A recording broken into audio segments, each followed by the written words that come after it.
see the final score, we track the revenue stream. Welcome to the show that treats the sports world like the multi-billion-dollar business it is.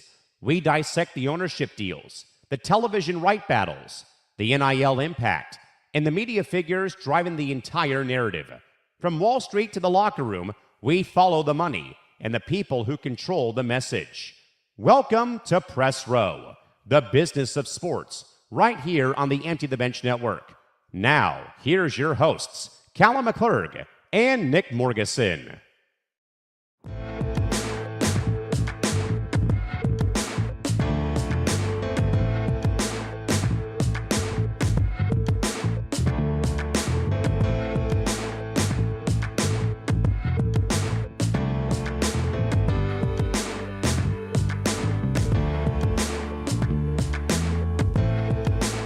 Hello again, my friends. Happy Wednesday, and welcome to our final show of the month of July on the eve of a new NFL season. A week away next Thursday with the Hall of Fame game. It is, of course, another Wednesday. That, of course, means Press Show is on the air till 2 o'clock Pacific, 5 p.m. Eastern. As always, joined by Nick Morgasen, I'm Callan McClurg for another Grand Circle tour of all things sports business and sports media, including a special guest joining us in the 1 o'clock hour today, and also plenty to get to involving the WNBA and other things involving sports business and sports media. Mr. Morgasen, good afternoon. Good to see you. How are we doing today?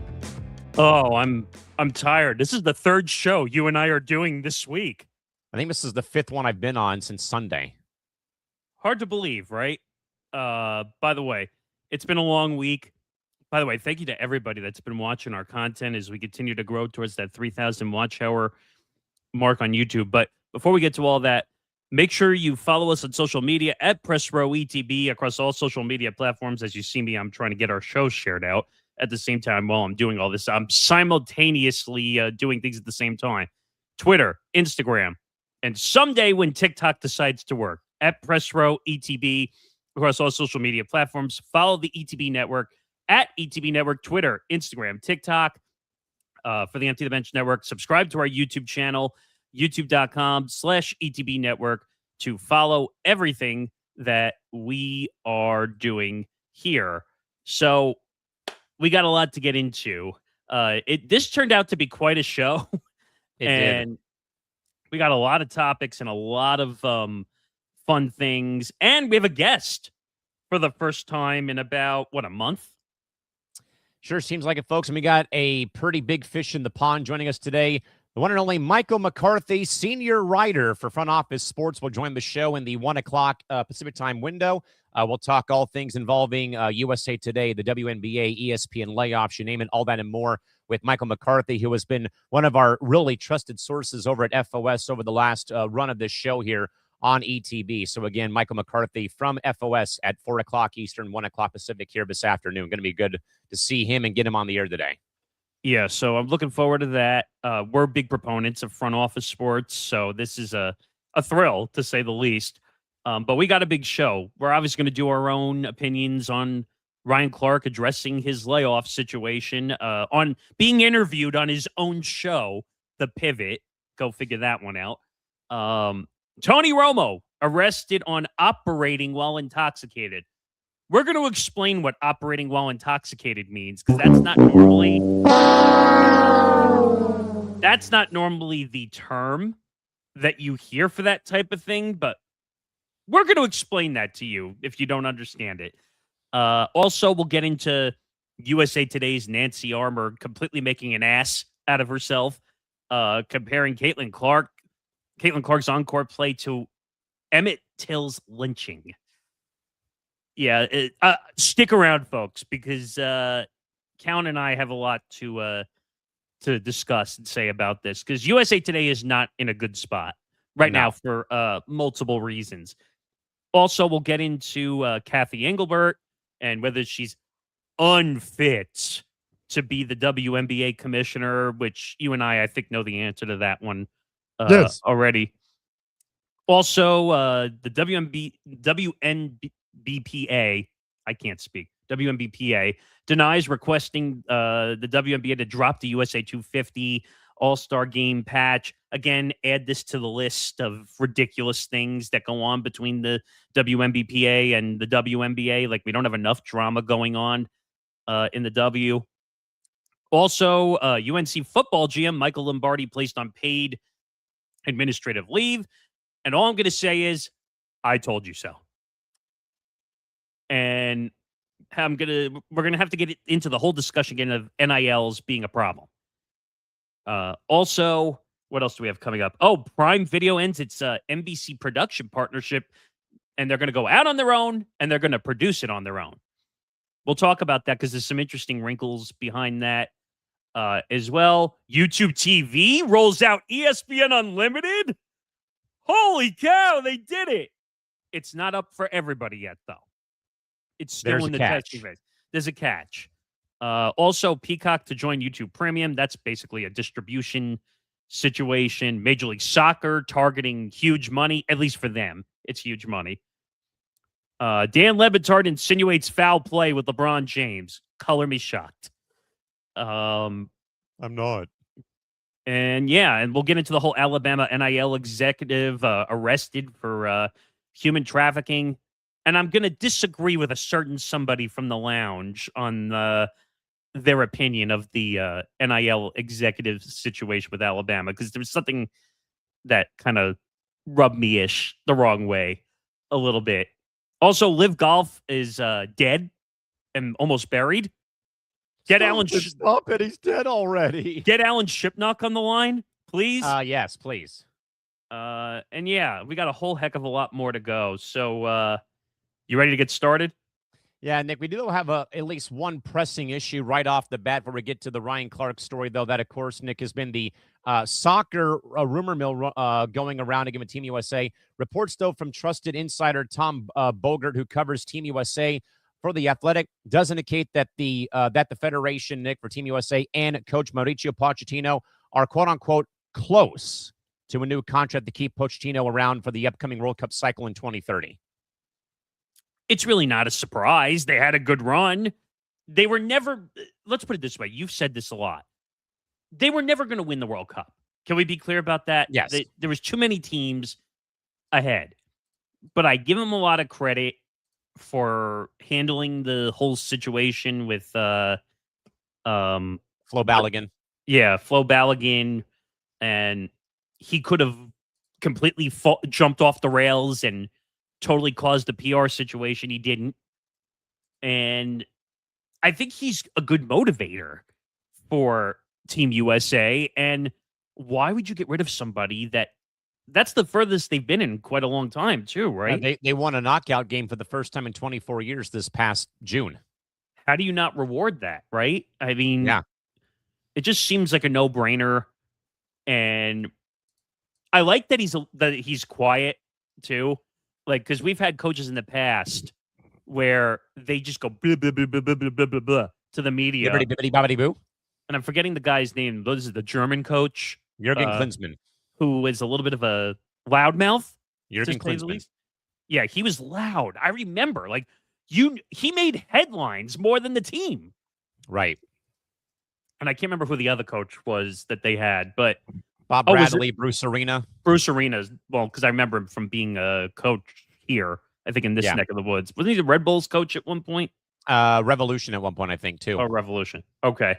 But I like Pochettino because he's quiet, and he's not going to cause embarrassment or headlines to the team. So this is a no-brainer in my book. Actually, yes, he was the Red Bulls coach between 06-07, yes. So DC United, Team USA, first go around, Red Bulls, Galaxy, Team USA, Revolution, currently in San Jose with the Earthquakes. I didn't know he was still coaching. He's got San Jose in the top 3 right now on the Western table. He's a great coach. I think it just was a bad situation. When he was, we were nowhere near qualified when Arena was the head coach. No. Klinsmann, closer, but not enough. This is finally, we have a good young squad now, I think, for Team USA. I think they're only going to get better, too. As long as Flo doesn't get suspended again. But well, that and Pulisic now can rest up those fractures in his leg. I still think he was an idiot for making that comment. Yes. What was it that he's like, oh, I can rest up now? Yeah, it's like, dude, you took the last 2 years to rest for the World Cup, and this is the thanks that we get. Yeah, that was a bad comment by him. But all in all, I think Yeah. this is a home run. They got to bring him back. All right, Nick, we'll get moving here and get off the ground and running here and get to the fallout of the ESPN layoffs, though. But, of course, Nick, former NFL analyst Ryan Clark publicly made his first comments known to a sudden firing from ESPN, explicitly citing investigative reporting broken by OutKick regarding internal network tensions, with OutKick revealing that Clark's termination followed a series of off-camera disagreements with network management, high-profile on-air spats over player perspective credentials, and also intense social media squabbles with rival analysts, including Robert Griffin III. Though Clark addressed the report directly on his own digital platforms, defending his record while criticizing legacy media corporate culture and also leak distribution as well. Nick, does Ryan Clark validate OutKick's reporting, show that talent no longer feels bound by traditional corporate network secrecy once their contracts are, in fact, severed in this case? Now, we'll get into more of this for sure when Michael McCarthy joins us from FOS, but excuse me, I told Callan I watched the full interview of the pivot. It was about 45 minutes long. Yes, it was a fairly long interview. By the way, just a word of the wise. I think it's weird that he got interviewed on his own podcast by his own co-hosts. Did you find that a little odd? It was a little weird. I agree. So, and he wasn't even sitting on the panel thing that they do in person. They made him walk out like a guest. Yeah, that was a little weird, I'd say. But, and I have so many questions because I watched the entire thing from the beginning all the way to the end. And he went on about how him being black was part of the problem, being there. Again, we have no proof of that because we don't know what happens inside the doors of Bristol, Connecticut, or New York, or LA for ESPN. But he went off and he actually mentioned OutKick. Right. Which kind of surprised me a little, where he claimed he said the exact thing that the Martian report and all of them said, and FOS said that, well, OutKick had the news on me, so they basically called me up. Now, the one thing they did get wrong in the report is they said he got kicked out of the studio. Right, where again, he was doing the show remotely, I believe, from his home studio or home office. Yeah. And I still think that how that was handled was still a bad misstep by ESPN to do that with 10 minutes left in the show. And I think that you even made a mention, though, as well, though, Nick, last week, that when they went to the commercial break, they're like, everybody was agreeing with Ryan's take, then they come back and he's not even on the screen. Yeah, that's a massive problem to me, that if he's there, first of all, if you knew that he was going to, because the report originally was that he was going to get let go Tuesday. That was, They were going to tell him on Tuesday, adios, see ya, we don't need you anymore, you're laid off. Why would you put him on NFL Live on Monday? Is that a thing maybe for like the phrase of like corporate synergy or on-air chemistry? Like, I mean, I don't know. I'm just spitballing here for this whole thing. No.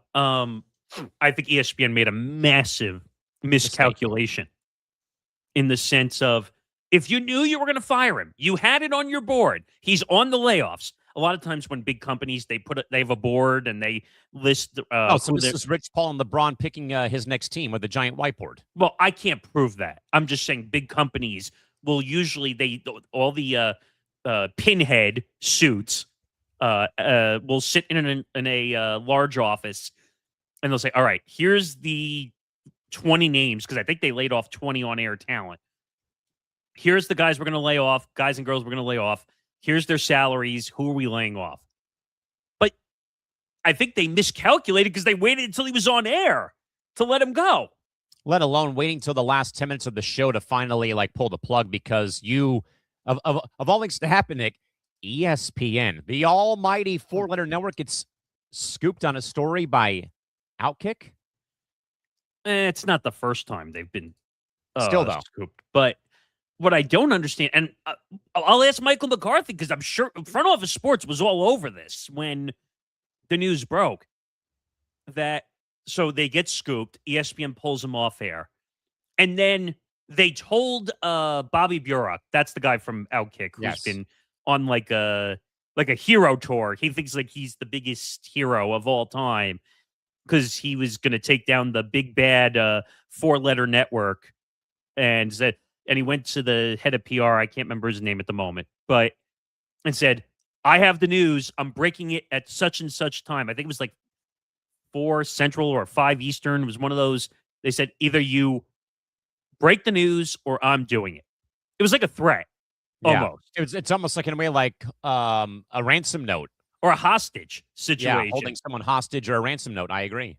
Now, and again, we'll get clarification because I'm curious what McCarthy knows that maybe we don't. But basically what happened was ESPN said, panic, panic, panic, panic, panic. And they pulled him off air. And then instead of going back and at least saying to Bobby Burek, hey, we pulled him off air, give us a grace period, whatever, which I don't think OutKick would have accepted anyway. No. But at least if you handled it respectfully, maybe it would have been different. I think so. They then went to Richard Dysage, who now writes for SBJ, and he does his own sports media podcast, I think, independently. Yes. And they broke the news to him, and they did it as a beat-out situation to beat OutKick, which then OutKick exposed them for doing that. Yeah. So this is a weird one. But at the same time, Ryan Clark is very off base in some of the stuff that he said in his, I don't know what you want to call it, self-made interview. That he said I couldn't. They wanted me to be less black. Now I can't prove that, but that's what he says. I don't know if that's the full reason. Yeah. He also went on to say that he said that the executives said he was the best NFL analyst in the world. That's a little bit of a high praise, a little bit, and no, not an ABS challenge. Unless you're Xander Bogaerts and you don't get your challenge accepted because the umpire is too busy dicking around with the Padre dugout. We could talk about that at the end. But I don't know. The best NFL analyst in the world? No. That sounds like a self-given title. Yeah, he claims that the ESPN execs said he was one of the best and he was going to be part of the Super Bowl coverage. You know what that reminds me of is like, you have a coffee cup and it's got like world's greatest dad on it. Yes. That's what that feels like, that comment. Yeah, but that's like what your son or daughter buys you for Father's Day. Or the wife buys you that for like world's best husband or whatever. Well, it says it on the cup. No, you bought it, moron. Yeah, it's null and void, sadly. Right. So this whole thing happens. The firestorm follows right after it. And first of all, I think Ryan Clark did himself a disservice, by the way, considering that there's still money left on his contract, that he went and basically exposed the whole entire situation that happened behind the scenes at ESPN. Like, could they sue him? I mean, they could, I would think, right? Kind of in a way like almost like slander or defamation of character. Yeah, I mean, but I guess he could too, because he claimed like all this, like he was getting ignored by executives, and he claims he wasn't part of that weird Pat McAfee feud show. Oh yeah, that whole thing that happened. Which I don't know. That's more of a. That's not a content thing. That's more of a Pat McAfee situation. I pick who I want. Yep. So like I'm finding some of the quotes. He also talked about Carl Ravage and David Lloyd and all them. He talked about how Stephen A. Smith, he had private phone calls with Stephen A. Smith, who protected him and gave him time on First Take, which is true because for most of the last 3 to 4 years, he would be the lead NFL guy on First Take. But I still think Ryan Clark is polarizing in a lot of ways. Yeah, I think so in roundabout ways. Again, I mainly made my thoughts known about him being a polarizing figure, Nick, just for how you utterly disrespect Peter Schrager's credibility because he didn't play in the National Football League. I mean, that's the one that will always sit with me regardless come hell or high water. he claimed also in the interview that apparently, like, what happened behind the scenes, that he claims Peter Schrager was like taking a victory lap on Ryan Clark, like in the commercial break. Again, no proof of that, so I can't say one way or the other. That doesn't sound like Peter Schrager No. either. Apparently and he claims that they basically put it under the rug and got past it. So apparently they talked it all out and got past it. He claims that wasn't the reason that he got laid off. Now, another quote, which I find very interesting, by the way, he says, quote, "Let me put this to bed. I wasn't laid off. I was fired."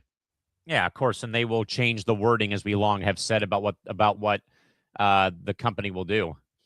And the other part of the quote is, ESPN is using laid off as a cover and a camouflage for what they already intended on doing. Well, duh. If they fire people, then they have to pay. Well, they have to pay anyway, but they would have to pay more if you fired somebody. Right. Now, I think he's talking too much, to be honest, right now. Like, have you ever heard of, you have millions of dollars on a contract that's left, shut up and just let it be? Yeah. Like, yeah, exactly. now, let me clarify one thing. I'm not saying he needs to shut up, meaning that he can have whatever opinion he wants. I'm just saying, from the standpoint of, when you get fired and you have a contract, don't do anything to jeopardize the money that you're owed. That you work hard for that money, that contract. Absolutely, you do. I'm not saying like he should just sit around and do nothing, but if they fired you, that's not on you, that's on them. We can't just sit here and do nothing. But some of the quotes were just absurd. And now they're saying like it's creating an even bigger headache for ESPN after making serious claims. His belief is that the worldwide leader in sports leaked his layoff to OutKick. Now, again, we don't have any proof of that. Right. Either. And that will go to my point before we move on here real quick, talk some more football. That we'll have plenty more about this, folks. So again, stick around in the 1 o'clock window on the West Coast, 4 o'clock window East Coast, when we do in fact have Michael McCarthy of Front Office Sports joining us to talk all things ESPN and whatnot. With that, Nick, from all things involving Ryan Clark, all things involving CBS, and Tony Romo, the legendary former Cowboys quarterback, was arrested in Wisconsin over the weekend and charged with OWI charges, or operating while intoxicated, with local law enforcement reported pulling Romo over for erratic driving, after which he failed a sobriety test in the field and was processed at the county jail. CBS Sports also released a brief statement confirming awareness of the incident while reviewing the matter ahead of the upcoming NFL preseason broadcast slate. Nick, how does a corporation like CBS though navigate broadcast booth continuity and sponsor relations when their marquee $17 million color analyst faces high-profile criminal charges weeks before the season begins? So I do have the video. If we want to look at it, the video got released by TMZ. Okay. So, and I also have the charges of OWI while in Wisconsin too. Yeah, because that's the first time. Is that the first time you've ever heard OWI? That's the first time I've ever heard it. Mark Sanchez was guilty of that last year in Indiana. Right, when he disrupted the guy, emptying the oil or whatever outside the hotel or whatever. Yes. But this is the second time we've heard this odd charge. So here's the video. If you want to drop that banner down for a second. Here is kind of the interaction. We'll stop and we'll interact with it in between. Deputy Court, Milwaukee County Sheriff's Office. Were you speaking on speaker back there? I was. I didn't even know you guys said that. So sorry. All right. Reason for my stop today. Right, that was what you said. Yep. Gotcha. Reason for my stop today is the unsafe passing on the right, the lane deviation. Say it louder. I'm sorry. Unsafe passing on the right, cutting across the gore. Obviously. I want to point out one thing. His face. I was going to say the same thing. He looks like he's out of it. He looks like he's in a trance. He looks lethargic, like definitely like it's definitely a hangover. But I mean, this is like 100 times worse. Looks. I mean, he looks very, very sleaze, like very just lethargic, like fatigue, lethargic. Can't really hear very well. I mean, I guess so though when you're on a freeway, but still, it looks like he's high.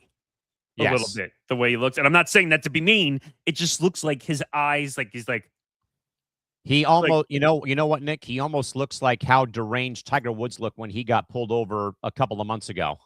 That's a fact. I'll give you that. Let's continue. Yeah. The gore? Yes. It's the marked area. Gotcha. Where are you coming from? Well, I live in Dallas, so I came in to visit Grandma and Grandpa, so we're here. I'm going to meet them, but I got the core. You got the what? The core, you said? Yeah. That's what it is for you, cross it? Yep. Yes.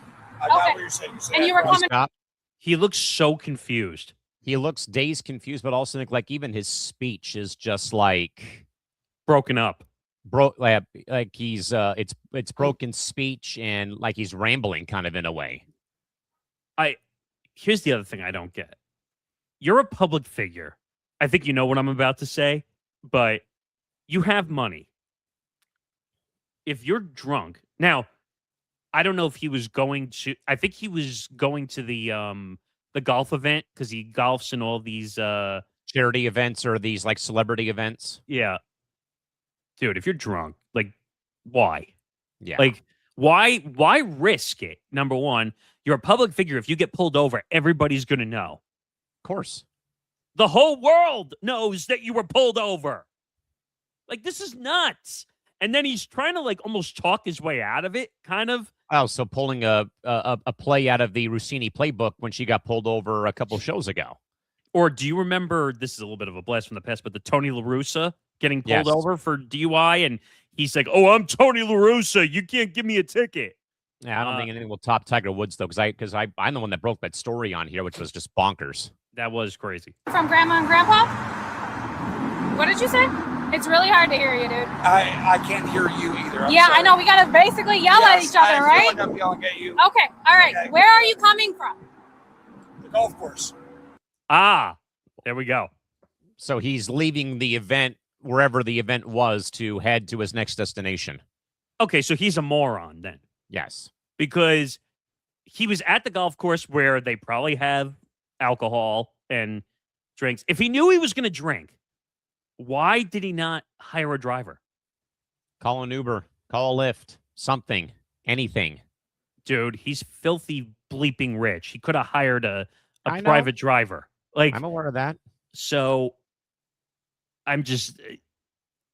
I try to find like the benefit of the doubt for every situation. Right now, it's tough to find one. I can't find a single ounce of. Yeah, I can't find a single ounce of it. And I'm going to meet Grandma and Grandpa. Okay. Okay. All right. That's the second time. That's the second time he said that about grandparents in this whole exchange, and it's not even a minute into the video still. Because I read in the headlines of all the write-ups that he claimed he was going to his grandparents' house. I'm kind of having a hard time Again, believing I'm that. just like looking at his face, like he's just so stone-faced. It's just terrifying. Scary. Yeah. I'll take a driver's license from you. You got it. What's your name? Deputy Court. So I want to meet Grandma and Grandpa, and I passed the Gore, which is the place you're talking about that I traveled over. I got it. You're saying I went over the white line. You want to know how you can tell he's drunk? He keeps asking the same question over and over and over in a repetitive way. Yeah. That's not a I'm dumb, I don't understand. That's a my brain is all discombobulated and unwired that I can't think straight. What's a good phone number for you? At least that they had the wherewithal to bleep that out. Yeah, I mean, TMZ might be dumb, but they're not that dumb. It's my dad's. All right. What's your dad's same last name? Mirror Romo. Yeah. So I got the same. Okay, here's what I'm not buying. Do you think the cop knows who this is? No. I'm not saying that they should, and that should be a reason for anything. Do you think when she saw the name that she put two and two together? I doubt it. Okay. All right. Hang tight for me. I know that Romo isn't like a very common name like Joe Smith or, Dave whatever. But I mean, if you know in a way, but still, I don't think so. I think you could pick Tony Romo out of any lineup when you see Yeah. him for the most part. All right. How many drinks have you had? Too damn many. Oh, he said 0. He just lied to a police officer. What? Isn't that an extra charge? I think that would be an extra charge, yes. You can't lie to a police officer's face. Oh, my God. From a golf course? I played in a golf tournament in Wisconsin State Amateur. Okay. So it's like a USGA event. Okay. All right. I'm going to run you through some fields. What's that mean? Field sobriety tests. Are you willing to take any field sobriety tests? Call my lawyer and I'm sorry? you want me to take field sobriety Yes. test You're right now? denying to step out of the vehicle pending fields? I'm just going to call my lawyer. Really? I refuse a field sobriety test and I'm calling my lawyer. Really? This is after you say that you've had nothing to drink the whole day. So there's a lot of smart people that watch this show. When you refuse a field sobriety test, for the most part, what does that mean? Now you're guilty of something. And again, this goes back to Tiger Woods because I think he did the same exact thing Well, when he had the rollover wreck recently. right, but he physically crashed. So that made that one more obvious. Like when he rolled the car, Tony Romo just got pulled over. Now, if it had gone any further, he could have crashed the car, possibly. Agreed. We don't know how fast he was caught outside of leaving the event. This Right. could be right outside the event. It could not be. I mean, this looks like it might be a good distance away from the course. And it looks like maybe maybe, Nick, it looked to me initially, this could have been like an on-ramp onto the freeway when he got pulled over. Oh, he's on a highway or a freeway. You can hear all the traffic and you can see around him. But Okay, step out of the vehicle. I'm going to call him. No, step out of the vehicle. I'm not allowed to. Step out of the vehicle. So you're going to take me through. Field sobriety test. I'm still allowed to call my lawyer, right? You're not. I'm not allowed Nope, to. step out of the vehicle.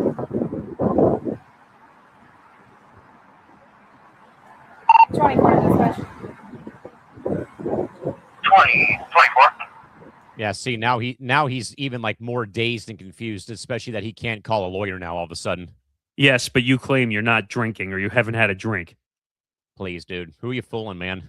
Yeah. I'll take an additional 1017. He's I'm okay not doing stepping it, out of but the you're- vehicle for I'll, field. I'll do it. I'm just saying that I'm not allowed to call my lawyer. Any available squad can head to backward to southbound and back up I'm to sorry. 417. I'm not allowed to. I'm not You You allowed are pending an OWI with an investigation. to. Operating while intoxicated. What's an OWI procedure? Really? I actually have that pulled up if you'd like for me to read these through. Yeah, tell me what OWI is so I can understand it. Well, at least in Wisconsin, where this incident took place, OWI charges is a legal term for driving under the influence of alcohol, controlled substances, or other impairing drugs. Wisconsin law, though, is unique, though, Nick, because a first offense of OWI, like this case for Tony Romo, is usually a civil forfeiture or a non-criminal violation, so a warning. rather than a misdemeanor, provided that there are no minor passengers or injuries involved in the crash. Okay, it looks like he's solo driver in a car, so that wouldn't apply. Okay. Wisconsin enforces a strict limit on blood and breath alcohol levels depending on the driver's role. Any standard driver over 21 years old, the legal limit is 0.08% or greater. Commercial drivers, 0.04% or greater. Drivers with 3 or more prior offenses is 0.02 or greater. And anyone underage is flatline 0.00. Wisconsin state law enforces a strict absolute sobriety law for anyone who is under age 21. As behind the Christy said, it's treated like a traffic violation, which is what it sounds like. Yeah, I'm not buying what Tony Romo's selling. Okay. Yeah, we'll also know. So here's more about penalties if you incur OWI while in Wisconsin. This carries increasingly more severe legal consequences depending on your prior driving record. So first-time offender like Tony Romo, generally a civil violation, non-criminal. So there's that part. No jail time, a fine between $150 to $300 plus court cost, a rejection of your driver's license for 6 to 9 months, and mandatory alcohol assessment. That's only strike 1. So he's going to lose his license if it which I doubt that's going to happen because, again, he's a former athlete. He'll get out of it somehow. Second offense is a criminal misdemeanor underneath Wisconsin law. Okay, so the second offense is when it really hits. Jail time could be 5 days or 6 months. Fines between $350 to over $1,100. A revocation of the license for a full year, if not 18 months, and a mandatory IID device is installed in the vehicle. Oh, that's the alcohol device. You have to blow into it, and if you blow over the legal limit, the car won't turn on. A third strike is a criminal misdemeanor per Wisconsin law. Jail time is 45 days to a year. Fines escalate to nearly $2,000, and then a revocation of the license for 2 to 3 years. He's an athlete, though. He's going to get away with it. We can talk about the semantics all we want. He's a former athlete, and he's going to get out of it. And he's being paid $17 million to be an analyst for CBS for the NFL. And I'm just going to answer the question that probably everyone... Do we need to watch this anymore? I think we already know good. what's going to happen here.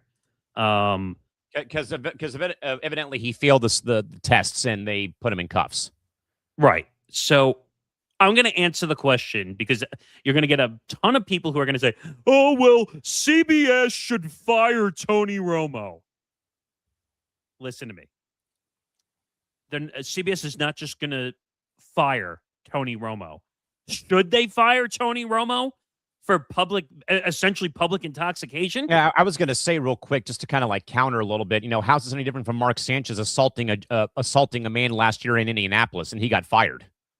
I think physical violence is a little different than DUI, but DUI kills a lot of people every single year. Of course.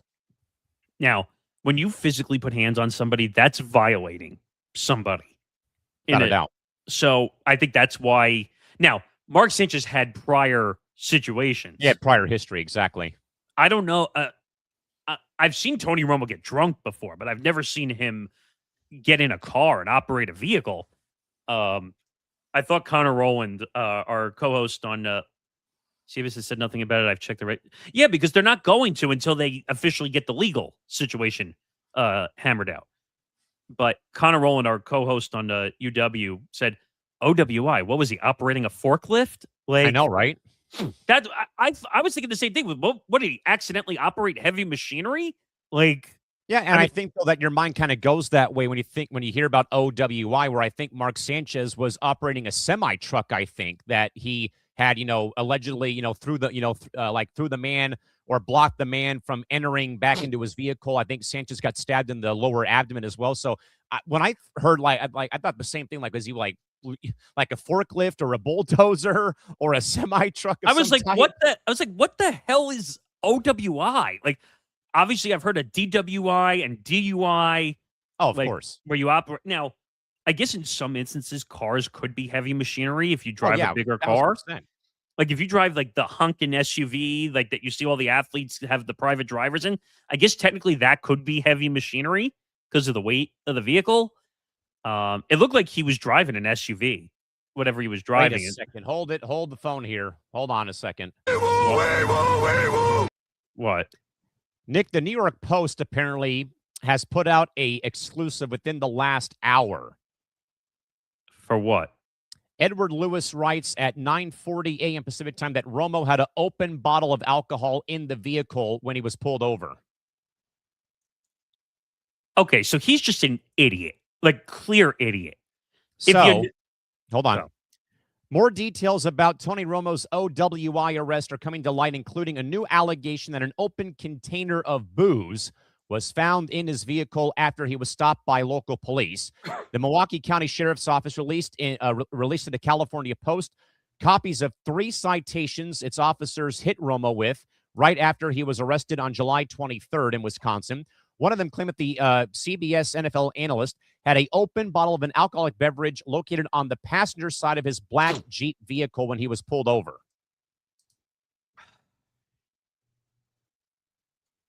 Then he's a moron. Literally. There's no defense. The law strictly states that if you're going to carry alcohol in the car, it has to be sealed. It can't even be opened. You can't have open alcohol in the car. The deputy discovered the item when they were taking inventory of Romo's vehicle as it was being towed away per the citation. The document states that Romo is facing only a fine of all of $267 or as much money in Callan McClurg's bank account today for the alleged possession or for allegedly possessing open and toxins in MV driver offense. The other citation, number 2, claims that Romo was tagged with what was for unsafe passing on right. Police wrote in the document that he drove in the marked right distress lane to pass vehicles in lanes 1 and 2 during rush hour traffic before he cut across the marked gore to get to where he wanted to go. Romo was in question already with what a gore was when I explained the reason for the stop. The arresting officer wrote in her citation notices.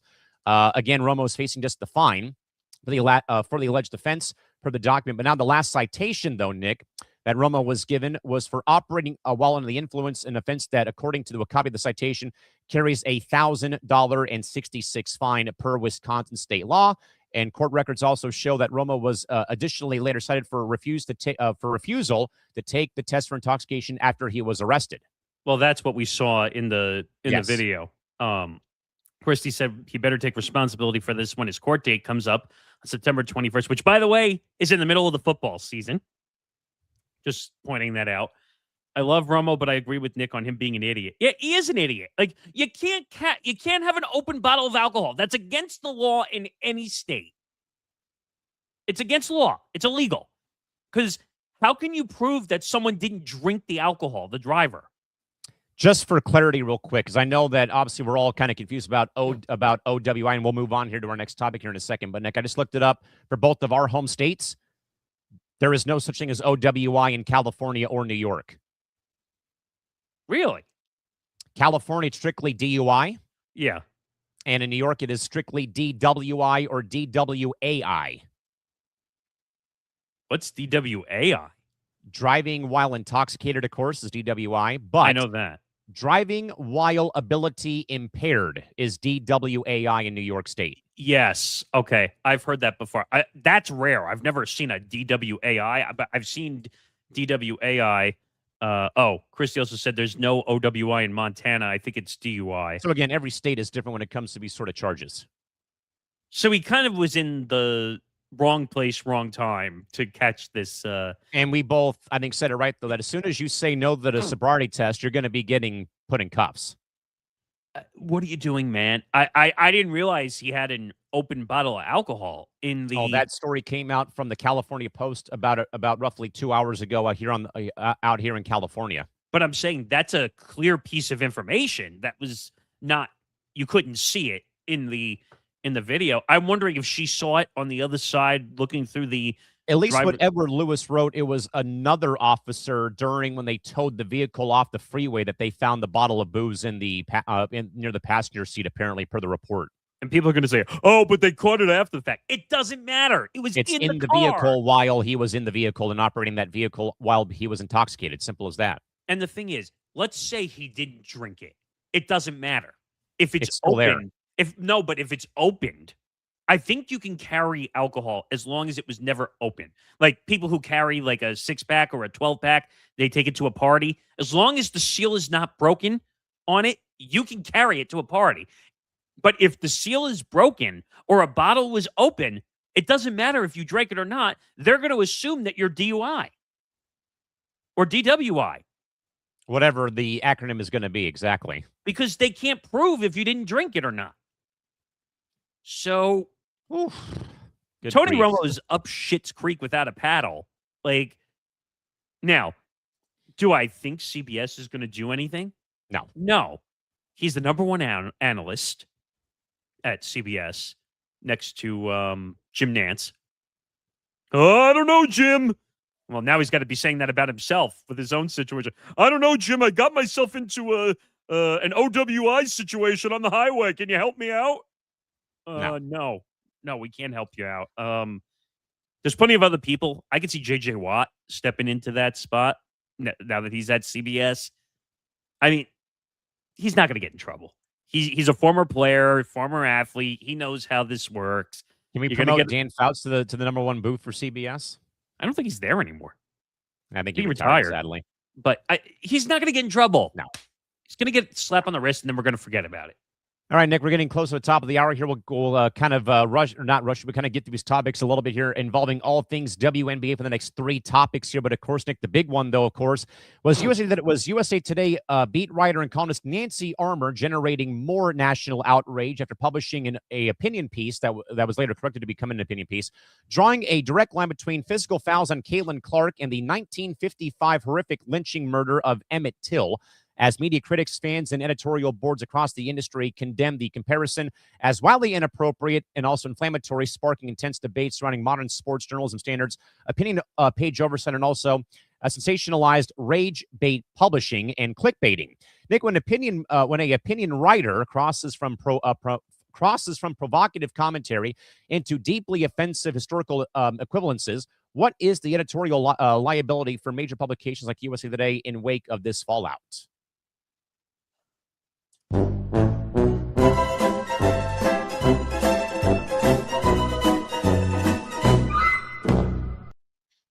This whole situation is a nightmare. I mean, the W can't catch a break at all. Now, I'm not blaming this one on the W because this one doesn't have to do directly with the W itself. But can USA Today remove Nancy Armour? Something. Please? This is not the first time that Nancy Armour has gotten herself in hot water, and then USA Today doubles down, triples down, and says, oh, well, we're labeling it as an opinion piece, so we don't see a problem with it.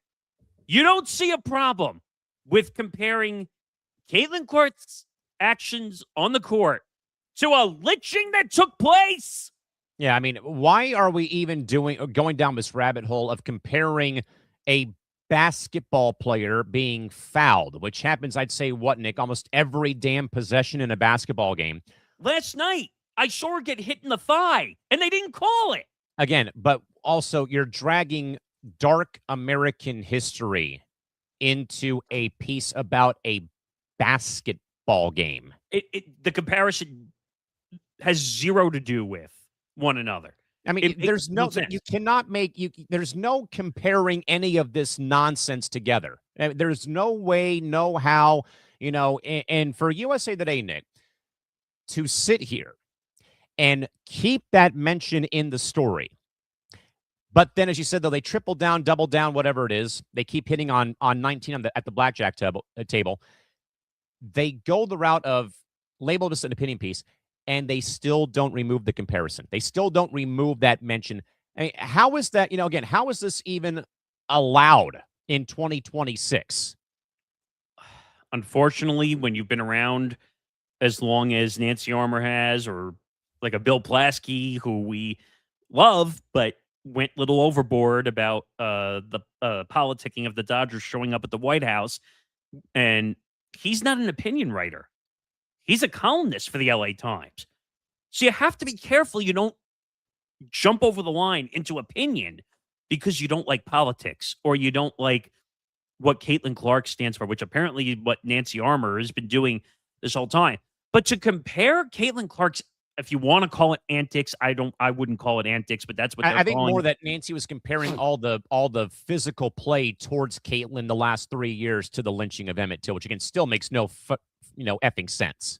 You're comparing the lynching of a black person to how Caitlin Clark is playing a game in the WNBA? How does that make sense? Which went to my point, Nick, on Tuesday. Why are we all of a sudden making this particular sports league all about skin color? Whether it's skin color, whether it's sexual orientation, whether it's religion, the WNBA is lost from a standpoint of just playing basketball.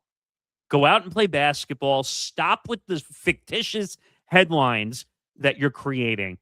And by the way, numero uno in the commissioner's office is the biggest issue for why people are getting away with this. We're not stopping the problem. Have we heard Cathy say one thing condemning Nancy Armour for writing something about her league and about her star player? The answer is no. No. Because I'll tell you right now, if we had a commissioner who was not unfit in the commissioner's office number one, they would have been calling for USA Today to condemn that article and to fire Nancy Armour for what she did.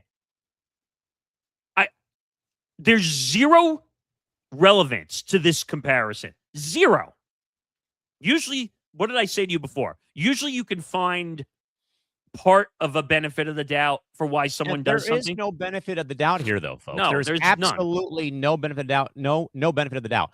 I mean, this would be like, in a way, Nick, comparing something in the NFL to Stonewall, for example, or, but that's my drift here. Yeah. That you have to find some sort of historical relevance to compare a basketball play that happens every other possession to one of the most infamous murders in this country of ours over the last 250 years.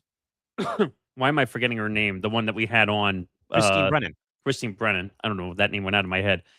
Christine Brennan's the direct opposite, having an obsession with Caitlin Clark. But I think she was also USA Today at one point. Yeah, but I don't think Christine would have made this bogus comparison, though, like Nancy Armour has. Right, but I'm not saying that. But she's kind of gone off the deep end in different ways, calling out players, making ridiculous claims. I don't know if there's something in the water at USA Today, but that's not the only issue. Besides comparing her to someone that got lynched in historical context, context. What about that USA Today got wrong where she was during the All-Star festivities?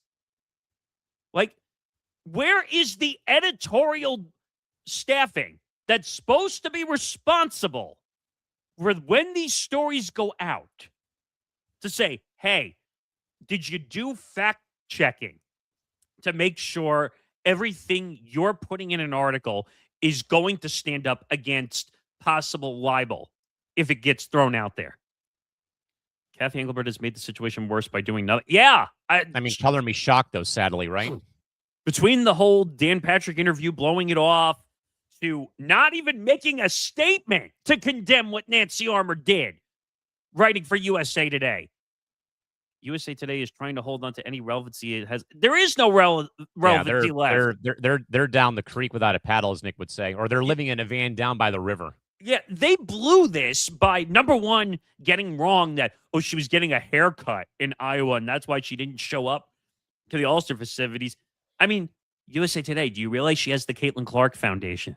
No. That she was doing a charity event.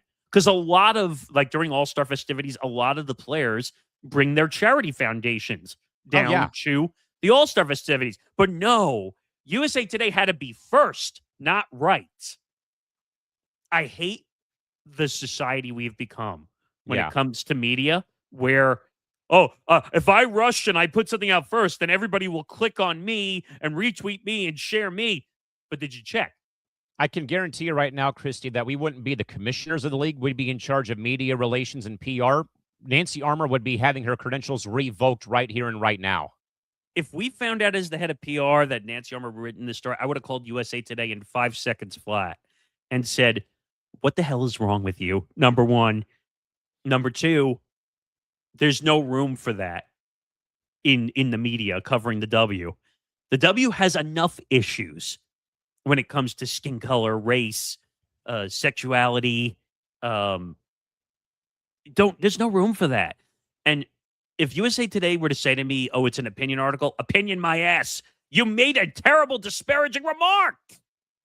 Well, Nick, we'll keep things in the W as we get to the top of the hour here real quick. But, of course, Nick, this has been the other big talking point, though, across the network recently, though. But frustration is mounting amongst league players, franchise executives, and key league stakeholders has reached a new fever pitch regarding Commissioner Cathy Engelbert, with internal sources declaring that despite the growing reporting with the reports of growing dissatisfaction with how the league office has managed player safety rhetoric, PR crises like this issue, commercial licensing opportunities, and, of course, arena issues during a period of historic commercial growth, leading to quiet calls for admin changes across the board. Nick, with the league finally seeing unseen audience expansion, can Cathy Engelbert survive a growing loss of confidence from the union and franchise owners? And I think we all say no. No.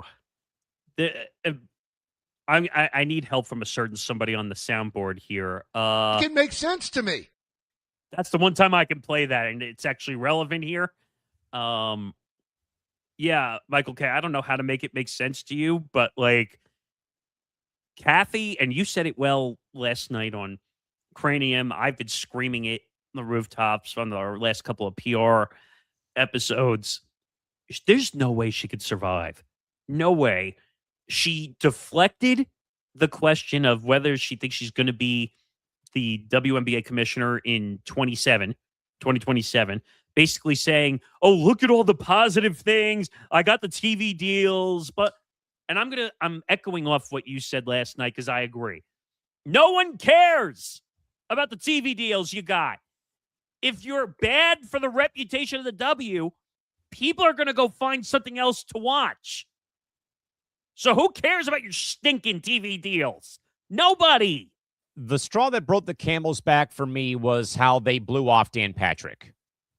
Oh, and that one bothers me being a radio person. I've had big guests blow me off when I was at ABC, and I'd have to get on the phone like the Dan Patrick show did. They called up the PR of Cathy. I had to do the same thing. I'm not going to say who because it was a big name in government, but I had to call up the PR or whatever they call it in government, the contact, and say, you blew off our showtime. Oh, sorry. Bigger opportunity was the answer I got. Yeah, that's not that doesn't fly. You agreed to it and then you said no. Like, come on now. And that's what I said to them. I said, hey, you agreed to come on here. That's not my fault. Like, yeah. And they said, sorry. And then they hung up on me. Like, so I'm sure the same thing happened from the W. They probably called the PR. They said, where's Cathy? Oh, she's on the golf course right near the show. I'm sure that went over very well, too. And they said, oh, she's not available. No. It's not that she wasn't available. She's deflecting like she's known to be famous for. And that's the real issue at hand. Yeah, and I mean, Nick, I think we talked a bit on Craney, or at least I did on Tuesday. That I know that I think Candace Buckner, who writes for The Athletic, wrote a story that I think that I agree with the quote 100%. The job as the commissioner is not to be the best friend of the players, which I think I can agree with at some points. But I made the comparison, though, and Tom Albano agreed with me, though, inside the Cranium on Tuesday. Look at what Tom does for a living. He's a school teacher. Your job as a school teacher is not to be your students' best friend. You are here to lead these students into the future with a good foundation, a college degree, a high school degree, whatever it is, though. That is your duty. The commissioner's office is to do the same thing. Lead these women and these in this league into the future and leave it better than you found it. Sure, like I said, though, I'm glad that the league is going beyond that the league's gone beyond 12 teams. That's great. And that we're getting, old franchises back in whatever. But again, I don't care. I want to watch the Indiana Fever play with Caitlin Clark at full strength and fully healthy and not having to miss time because of a foul that happens. She lands on her back and, bulges a disc or whatever. And I'm watching, and I'm watching teams play without their full rosters because the league, bats an eye whenever there is, a player going to the floor or getting fouled, and the referees don't call a foul for that, but they will call a foul, a technical foul, if you clap after you make a basket. Well, you said it well last night and on a few of our shows that referees have rabbit ears, and they do have rabbit ears. They're quick to say, no fun, foul, or technical foul. Like, what is this? Like, sports you're going to get emotions that run wild during a game. I told you the other night, Caitlin Clark got hit pretty low in the midsection area. They let it go. They called it out of bounds instead of calling a foul. And I love Cathy Engelbert during her state of the union or state of the basketball, whatever they call it. And she goes, oh, well, we're getting a state-of-the-art replay center in 2027. Whoop-de-fricking do. How does that improve the encore product when your referees are a bunch of has-beens and have-nots? But again, that goes back to deflecting. Oh, I'm going to bring up a positive thing that she claims she did, which, by the way, I guarantee you she had nothing to do with that. I guarantee you the WNBAPA had something to do with that because they were getting sick and tired and fed up by the refs as they're getting physically beat up and they're not calling fouls. But Cathy, can we nickname her the human deflector? Because I think that would be a great. If she was a superhero, I'd call her the human deflector. So every time something like if a huge rock came to her, it would go poof, and it would bounce off because it would just deflect. Because that's what she's so good at being. But I don't know, man. I threw a few names out at you. Like, I understand now what you're saying about Candace Parker. I still think she'd be a great voice. Maybe she could like be a consultant to the commissioner. Like, I think she'd be great because she understands the voice of the league. And I threw you a wild card, which I think almost threw you off base a little bit last night. I think Kim Ning would be a great WNBA commissioner. One, she would take no shit from the owners. And she was already an MLB executive. Right, with the Dodgers and the Marlins.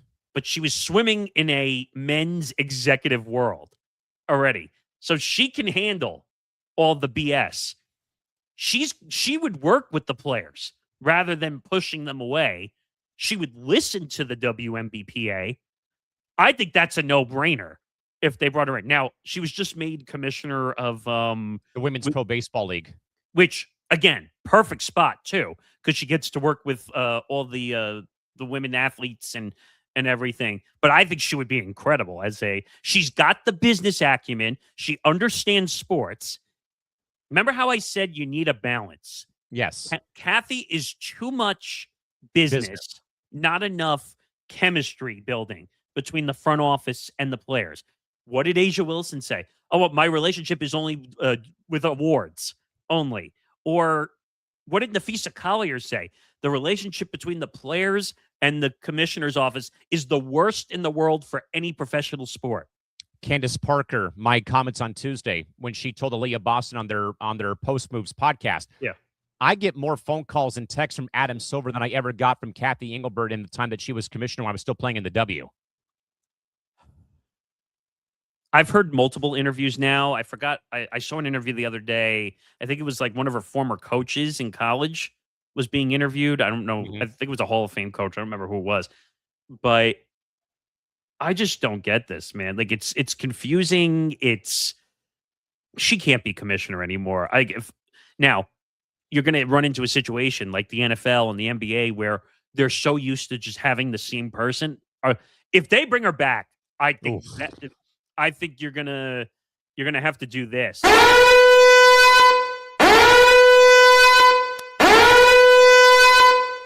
Because the WNBPA is going to flip a shit Big time. if she's back. All right, Nick, we'll quickly pause here. We'll resume the show here after we get to our ETB Network, a weekly update.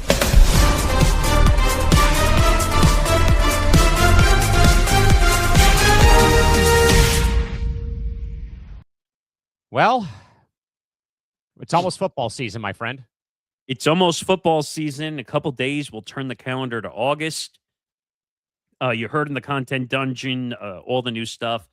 Starting in August 1st, you're going to hear some new live reads throughout all the shows to promote all the new stuff, whether it's Football Night on the Bench or Forever Power 5 After Hours, which are our two newest NFL and college football shows. Football Forecast will be back.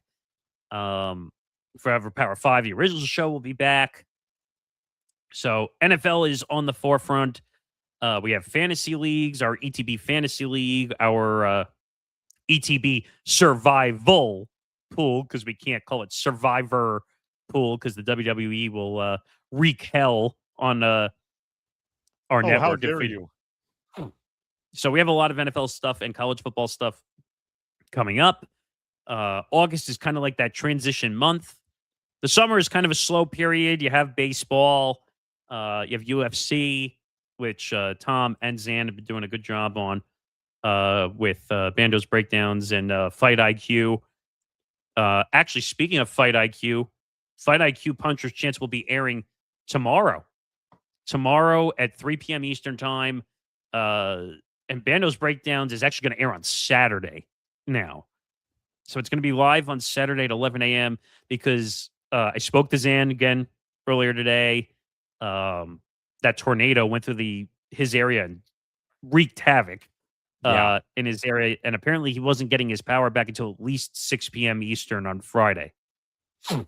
So we moved the show to just for this week, Saturday, 11 a.m. Eastern time, taking where the gridlock spot will pick up in the end of August.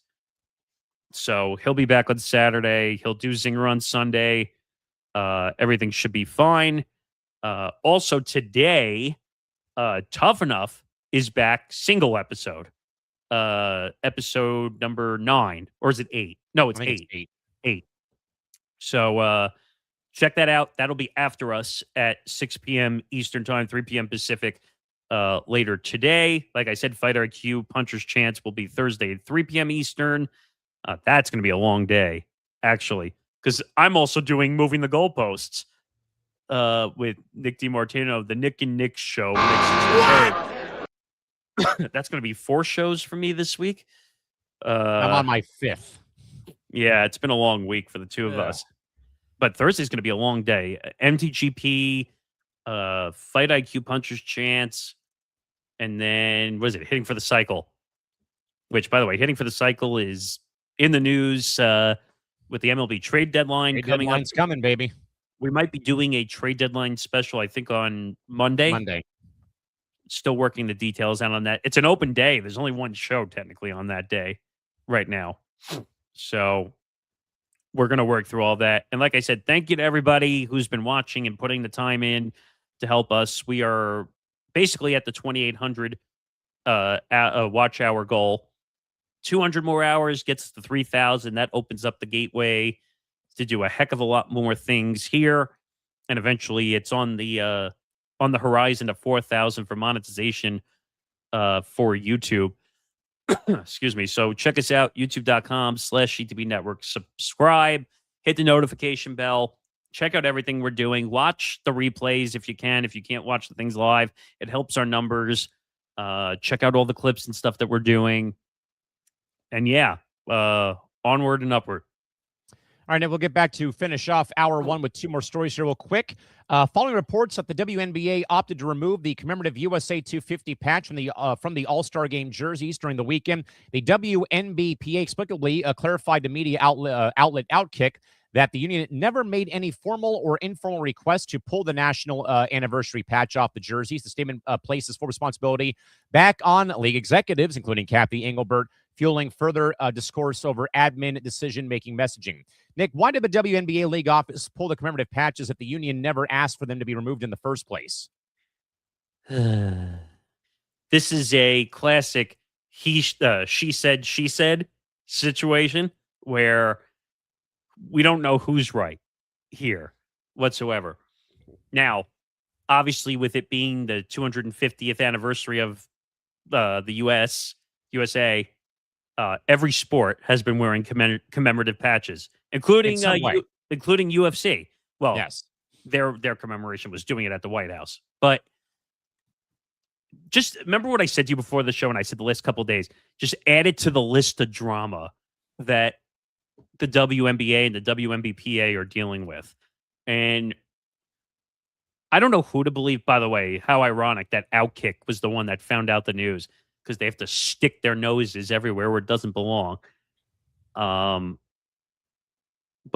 the WNBPA clarified to the media outlet OutKick that the union never made any formal or informal request to pull the patch. Now, it makes me wonder if Cathy and the commissioner's office were behind this whole thing. One has to think so, right? But why would you not want to be patriotic for the 250th anniversary of the country? I couldn't tell you. I'm not sure. But this is the long list. First it was USA Today. Now it's the patches. It's Cathy deflecting.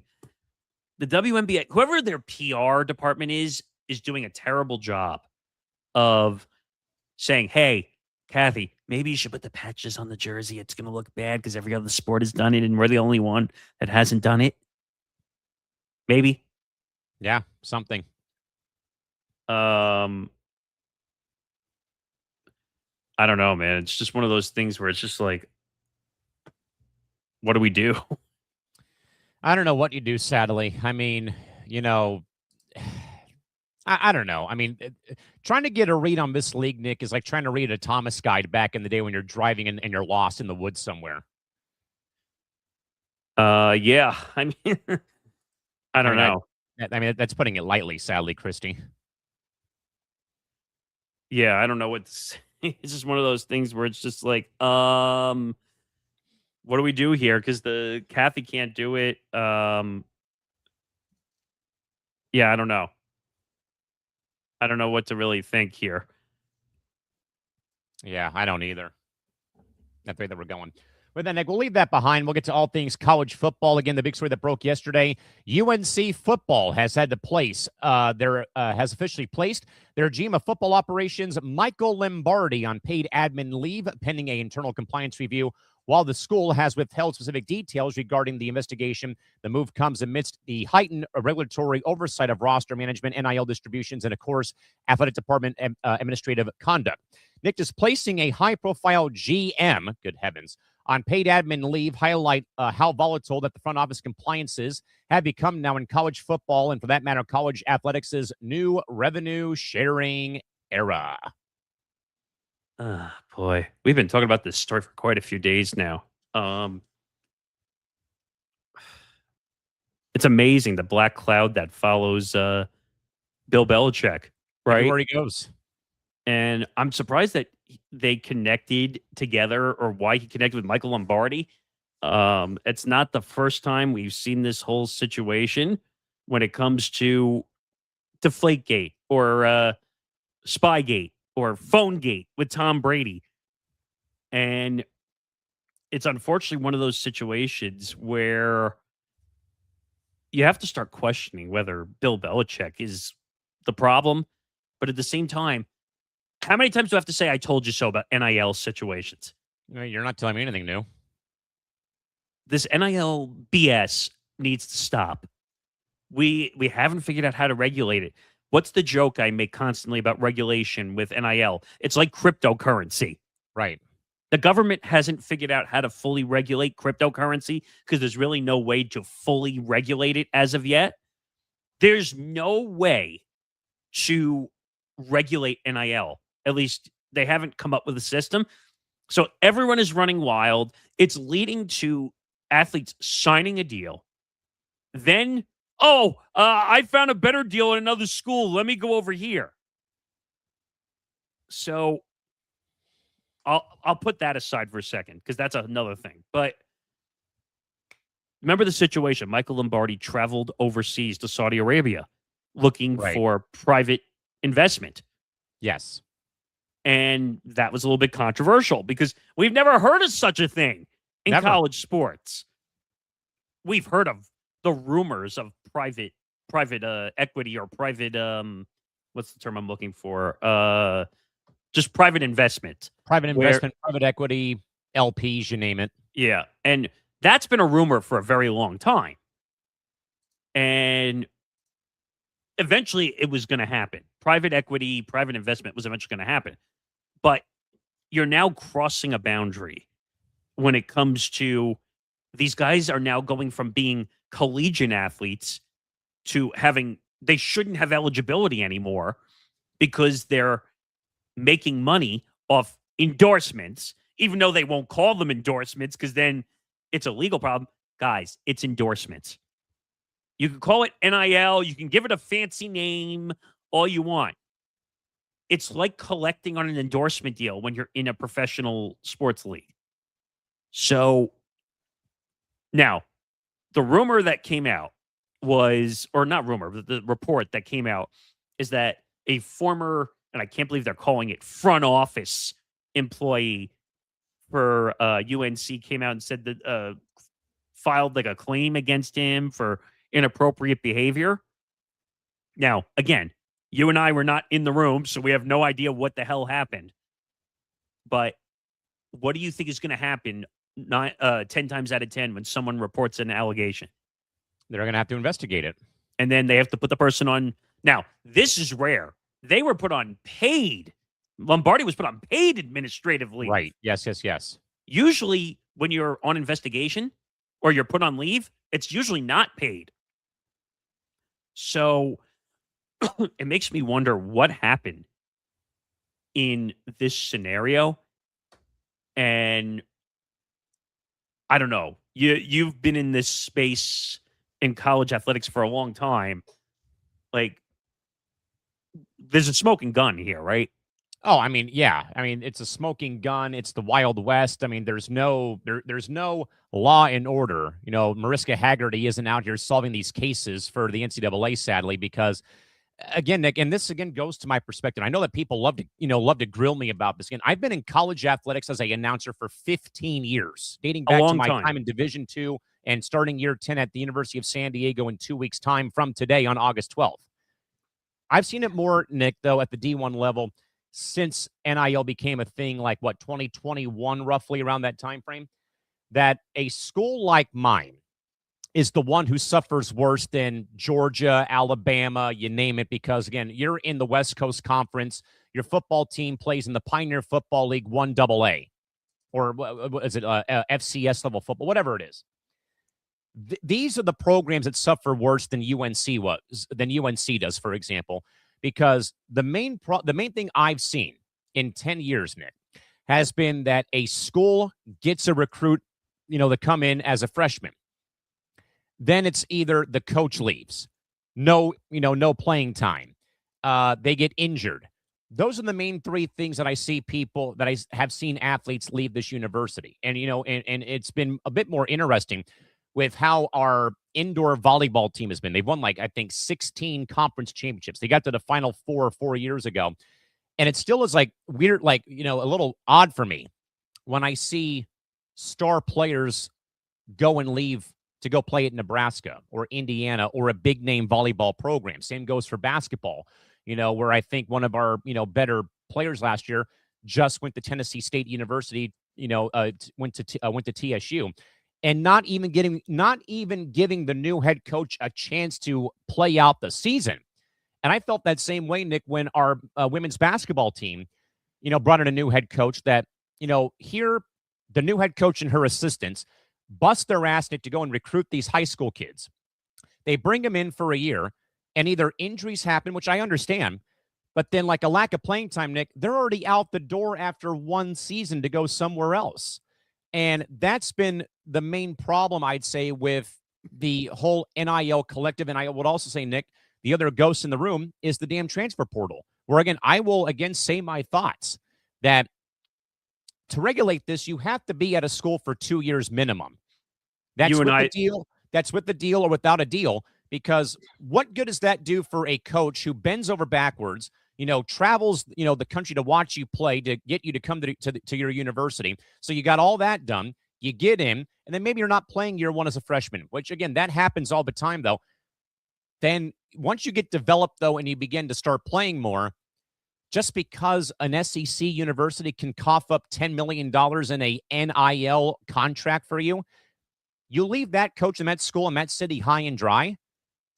Well, let me say one thing. So you and I are on the same page when it comes to NILs, that when you get a deal and you come in, because now you're seeing NIL deals, you're seeing college scouting going to high schools, potentially offering NIL deals. This is how dangerous NILs are becoming, that they're making its way down into the high school and even the middle school levels that they're scouting. And let me clarify real quick. During my time playing high school baseball, we would have college scouts come to our games. Then, though, it got real, though, Nick, when the major league scouts would come watch you play, which happened to me, believe it or not, when I was in high school 14 years ago, that we were playing Madison High School, very well-known program here in town. Their ace pitcher wound up being Corey Oswald, who went to the Mets. That particular game day, we had, I think, every major league franchise. Well, you said except for three, I think you said. I think except for three teams. But I remember a lot of them, 20-plus scouts showed up to watch me, our shortstop, our center fielder, and then watch Corey pitch, and I think he struck out 18 hitters that day, including me 3 times. Holy crap. But even that, though, is a thing that happens all the time. Colleges sending scouts to games is nothing new, when it comes to high school. Because, again, I lived through that, too, when I got my letter from Creighton University, that we, were in the area watching you play. We know that you're hurt and that you're trying to get your grades back in order. We still would like to give you some kind of a deal to come and play, at Creighton University. I'm like, well, if my body wasn't so beat up over the last 13 years, I would have said yes, but I don't want to move out of California. I don't want to go and have to juggle classwork and then try to play top tier Big East baseball, against UConn and Xavier and all those schools. Like, I love, I appreciate that, but I wasn't going to do it, sadly, just because I didn't want to, have all of the other things that, again, what you're supposed to do in college, go to class, get your degree, then worry about playing your sport. But we're now, Nick, we've jumbled up that term. Now we put the athlete first and not the student athlete and not the student first, which I think is wrong. The wires are crossed up. Like, you're supposed to go to school, get a degree. What the biggest problem is, a lot of these athletes, they want a chance at what's called the under 1%, which is, if I just go and I work my ass off as an athlete, if I get into that top 1%, I'm set for life. I don't have to worry about anything anymore.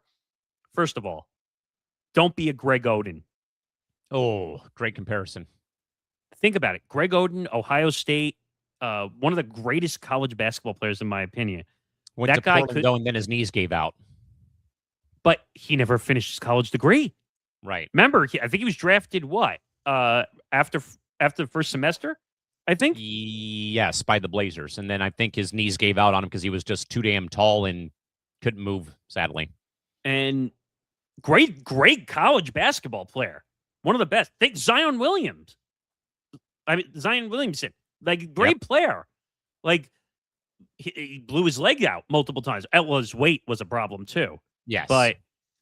And then you had the whole Nike incident when he was with Duke, which, by the way, almost cost him his career, also because of the shoe. But it's one of those things where it's just like, NILs are dangerous. What? More drama in the W, Nick. I was just about to... I'm wondering if we're looking at the same story.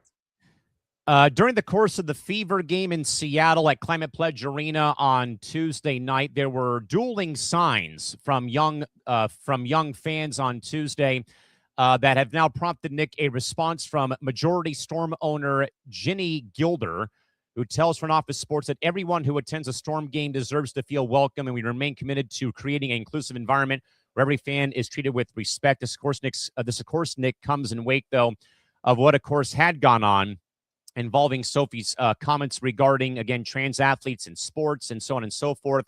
But, of course, this was now further, Nick, inflamed by two fans who had dueling signs regarding, thank you again for speaking up for girls. And then one of them was, in a way, like vice versa about the whole thing. So add this now to the list of WNBA drama, Nick. You're missing part of the story. There's another reason why this story went big. It also says in the quote, I want to make sure I get this right. We are aware of one of our co-owners who made comments to the two fans in attendance in last night's game. You were talking about Ginny Gilder, right? Yes. And then she said in a statement, we apologize that this happened. Everyone who attends a Storm game deserves to feel welcome. Remain committed to creating an inclusive environment where every fan is treated and respected. Spokespeople for the NBA and WNBA did not immediately respond for comment. Of course. What else is new? Nah, nothing. Now, this is bad. Like, but why is one of your co-owners saying something? Yeah, like, what are you doing here, man? Especially, Nick, in a place like Seattle, who has been very much at the forefront, too, of gay rights in this country. This says that minority owner Celeste Keaton allegedly calling two Sophie Cunningham supporters, quote, effing insane. Oh, wow. Really, man? What? This league is messed up, man. Like, and again, this stems all back to numero uno at the top. Cathy Engelbert. And by the way, and I forgot to mention it before, Cathy keeps coming out and saying, oh, well, we had a meeting with the players and we're getting the security in place. There's no room. Yeah, obviously not when you've not taken any action whatsoever, Cathy. Figure it out. But how many times is she going to come out and say, oh, we put security in place and we had We're taking actions to avoid the behavior. Cathy, that's all well and good. You're saying the right things. I think the W has to start breaking these out. I love that, by the way. Conduct advisories, yes. So for those that are wondering, by the way, about why I kept this, I went to an NBA G League game here in San Diego up in Oceanside at Front Wave Arena where the Clippers have their minor league basketball team who kind of in a way is like the American Hockey League. We all know the G League. If you sit courtside or if you're in the first 3 rows of the lower level behind the bench area. Oh, you were sitting on the floor. These are taped to the seats at Front Wave Arena. That's your first warning, so to speak. Basically, which in part reads during, and now again, this is from the NBA, but this is a blanket. NBA games, W games, G League games. During NBA games and all NBA arenas, every fan is required to comply with the NBA's fan code of conduct. This is particularly important for fans like you with seats in close proximity to the playing court. Fans who act inappropriately will not be tolerated and may be subjected to ejection from the arena and/or having revocation of their tickets. We encourage you to enjoy the game and cheer for our players and teams in a respectful way. Signed, NBA League Security. This is at a minor league basketball game in San Diego. I don't know, man. It's just, I think Cathy needs to be fired on the spot, to be honest. Like, Cathy does not know how to run this league. This league is running her right now. And I'm just tired like stairs, baby. It's like the reference I made last night with Gradium. It's like everyone's taking their muddy shoes and walking all over Cathy Engelbert. Why aren't the owners getting together and saying, hey, our league's reputation is in the you-know-what, that we need to go find someone else who can run the league? I guess because they're already at the W trade deadline and all that stuff, they're not going to fire her mid-season. Nah, don't worry about it, Nick. I got to go and have dinner at Ruth's Chris Steakhouse in Lower Manhattan today. I'll worry about this later. To be honest, I wouldn't be surprised if she did that either. Exactly. But add this incident to the hundreds of incidents we've already seen, and I'm not exaggerating. There's been many, going all the way back to the hotel incident. And to quote one of my favorite bands of all time, to quote David Gilmour and Roger Waters, all in all, this is another brick in the wall for the WNBA. I don't know what to say anymore. The W's in such a horrible place that would I be surprised that, like, when the last game of the WNBA finals is over, that and you're she's going getting booed out of the arena when she gives the trophy back to Vegas for a 5th time in 6 years? Or there might be a PR statement that comes out saying Cathy Engelbert is fired by the owners. That'd be amazing. Before we move on, there's no off season on the ETB network. The Gridiron Gurus are here with Grant Winsauer, Michael Rapolo, and Ben Cruz every Friday night at 7 p.m. Eastern, 4 p.m. Pacific. We're diving deep into the NFL draft boards, tracking free agency rumors, and analyzing roster construction to keep your football fix satisfied all year long. While others wait for August, the Gurus are already breaking down the schemes and players that will define the next season.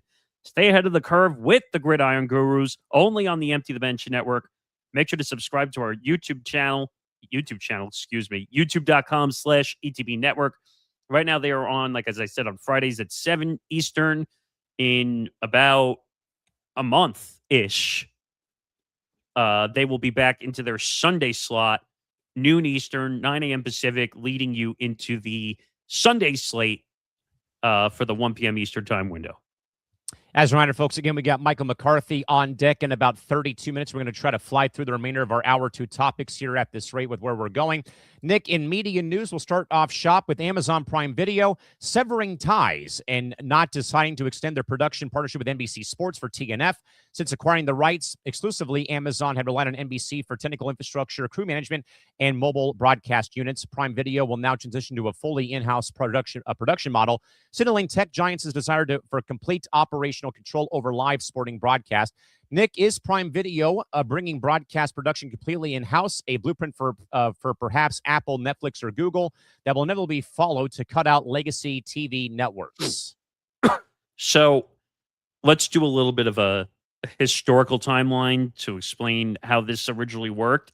So when the Thursday Night Football rights came up, because you have to remember, for 5 to 10 years, Thursday Night Football was kind of a forgotten property for years. It was on NBC, so they would have Sunday Night Football, and then they would do Thursday Night Football on NBC. Then Fox had it for a period of time where they had a prime window, and then whatever they did on Sunday. Then NFL Network was taking it back because nobody really wanted the property. And then NFL Network realized, okay, we don't want to be responsible for this anymore. So then they sold it for like an 11-year, $11 billion deal to Amazon Prime Video to do the partnership. And NBC agreed to help from a TV production standpoint to work together with them. Yes. Nick, there's a new leg apparently to the story revolving around the 2 Seattle Storm fans that we just broke about 10 minutes ago. I see Brandy Cruz's tweet out here too. It's not involving Brandy Cruz, Nick. It is the Seattle Storm for arrivals yesterday, showing Stephanie Dolson, UConn legend, wearing a shirt that says trans rights are human rights before they played the Fever yesterday for her walk-in fit. So now here's some player friction now involving her comments made on the podcast. I'm trying to be careful choosing my words because when we talked about the Sophie comments, it's a tough spot.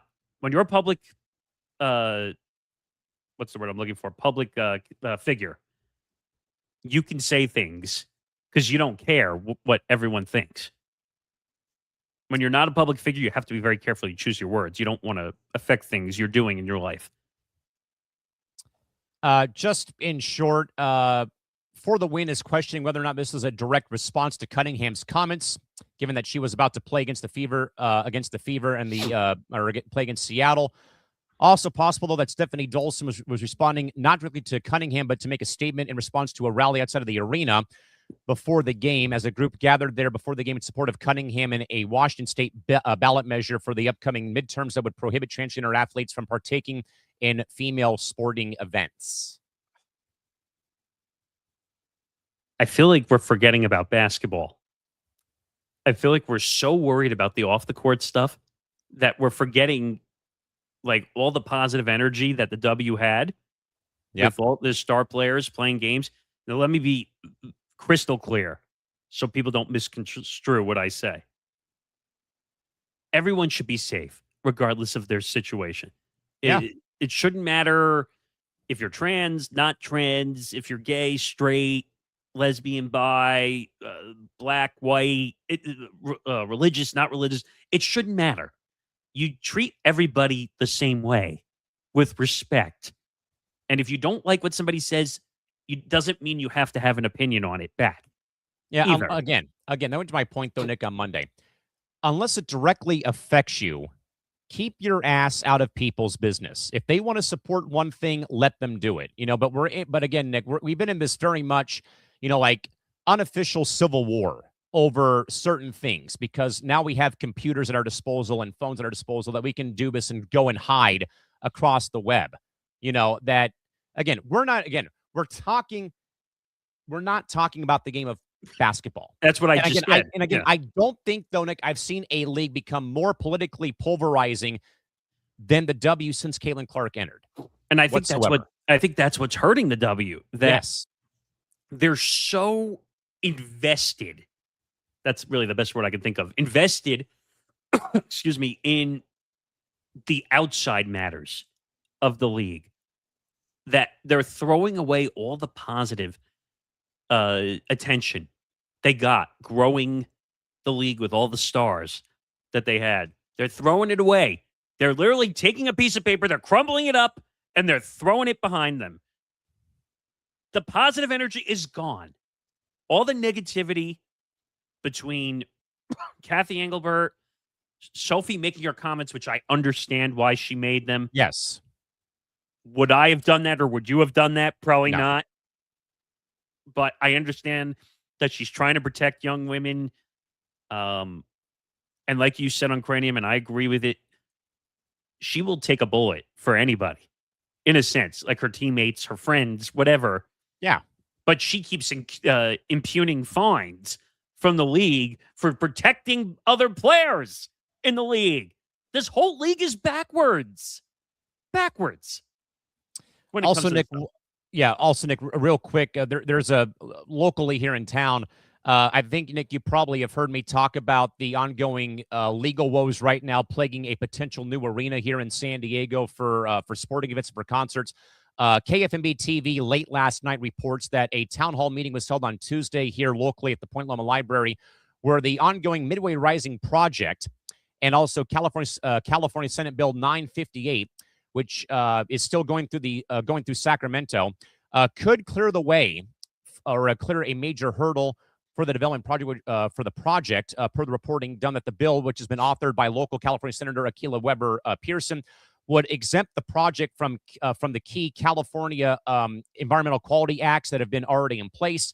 Of course, this has been a very, very much toxic talking point here in town about the arena that's been open for 60 years come this November. They've been trying to get around these loopholes, being sued for where the arena is currently at, though. So that's a whole different story for a different day, though. But we'll get back, though, on track with this Prime Video ordeal. Again, Nick, I'm not surprised, though, about this. I mean, I know that they, rely on it, though. But I think, though, in a way, Nick, a very good comparison. This is like when you take the training wheels off your bicycle when you're first learning to ride a bike.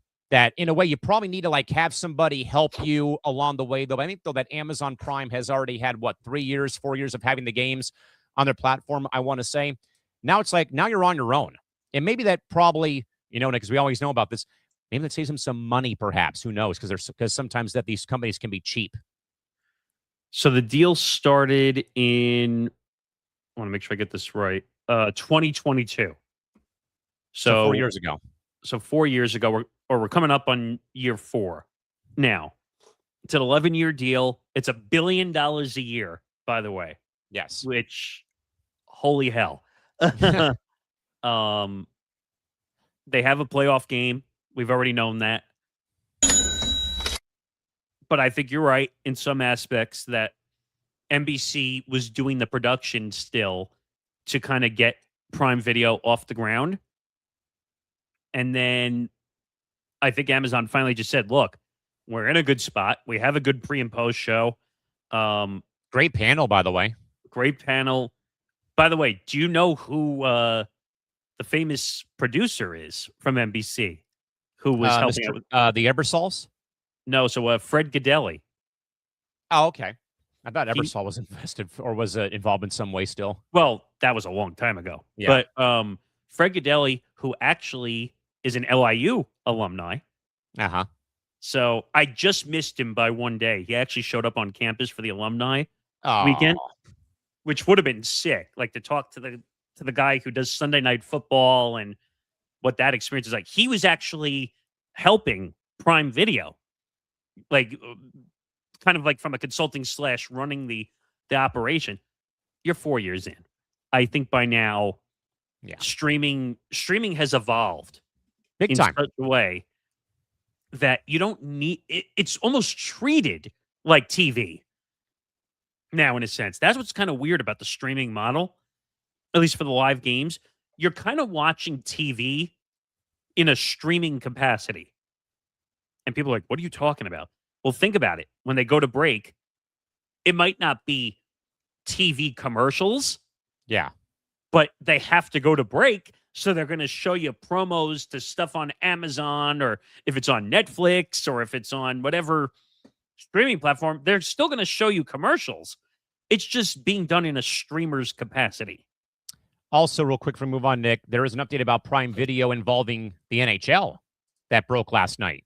I saw that there was either a deal or... Prime Video will broadcast Wednesday night hockey in both English and in French next season in wake of the shuttering of what we had talked about involving Canadian TV for CBC, which includes about a 26-game regular season and also round 1 and round 2 of the playoffs in Canada next season. I mean, it's not a surprise. Amazon is like scooping up everything now with sports rights. Think about it. They have some baseball. They have NFL, they have NHL, they have NASCAR. I think they've done some boxing. Yes. So Amazon and Netflix are kind of like the new cable. Like they're going to pick up everything. I think Netflix is going to struggle a little bit more because they still have not figured out how to do the streaming properly. Yes. Amazon is pretty much there. It's just that sometimes with the streaming issues, you get like a little what they call like crystal-y screen sometimes where it like you see a bunch of squares and it like gets a little because the stream feeds are pixelated. Yeah, like it gets a little pixelated. But Amazon has figured out how to do the broadcasts. Netflix, they totally screwed up the Paul Tyson fight situation. That was a debacle. That was so bad. And they spent a shitload of money. But yeah, it is what it is. All right, Nick, we got about 20 more minutes until we get to our good man, Michael McCarthy, here joining the show at 1 o'clock today. Nick, we'll move on here with YouTube TV subscribers have finally been granted access, finally, to ESPN Unlimited, Disney's premium DTC flagship package for ESPN. This integration resolves longstanding carriage issues and also hurdles for authentication, granting subscribers seamless single app access to exclusive live feeds, secondary camera angles, and expanded multi-screen sports coverage without requiring a separate standalone app login. Nick, how critical, finally, is seamless integration into VMVPDs like YouTube TV for the long-term success of ESPN's new DTC offerings? About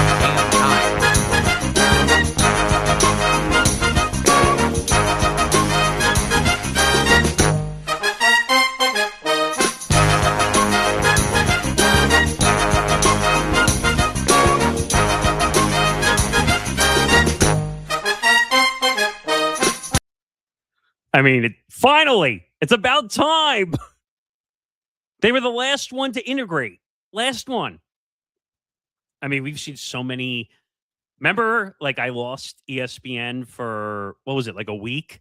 Because YouTube TV and ESPN were being babies over millionaires versus billionaires, that whole discussion of nonsense. Yes. They had to do it.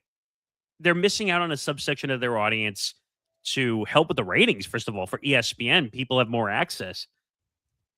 So I'm trying to think what would really matter from that side. I guess like college football games, certain college football games you couldn't get.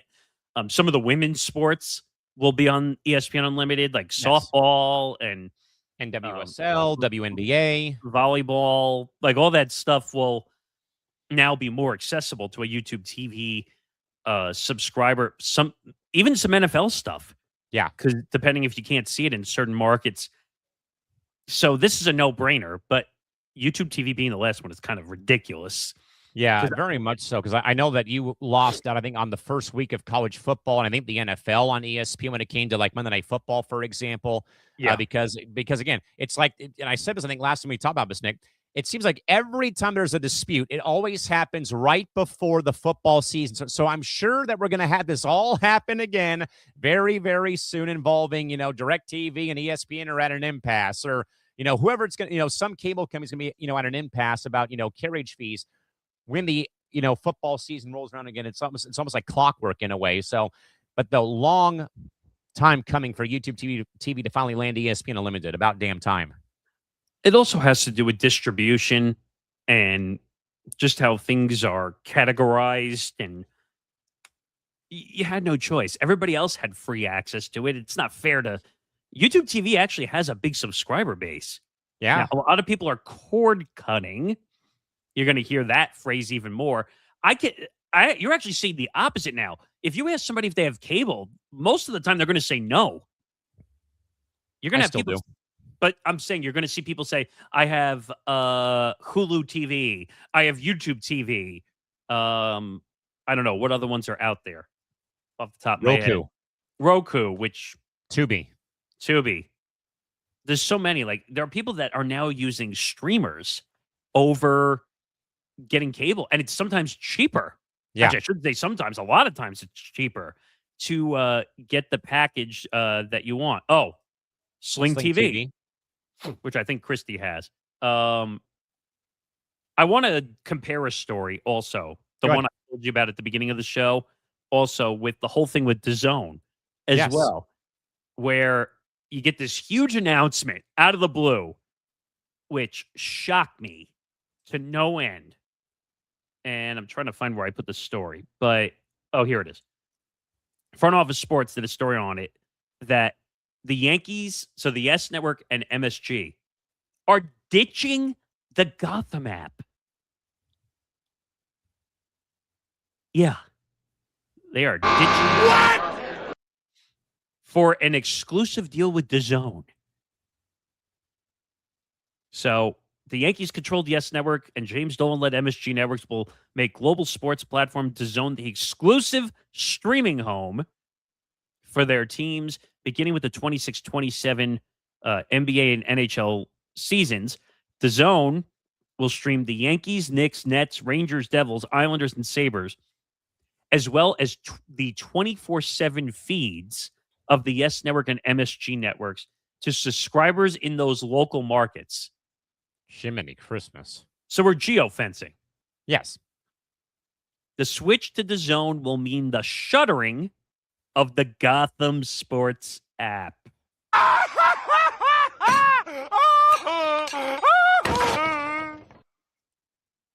After a series of price decreases implemented in early 2026, Yes Network has seen a 33% boost in its streaming audience, and the Knicks won their first NBA title. The addition of DAZN is aimed at further expanding the digital reach of the two RSNs. Financial terms not disclosed.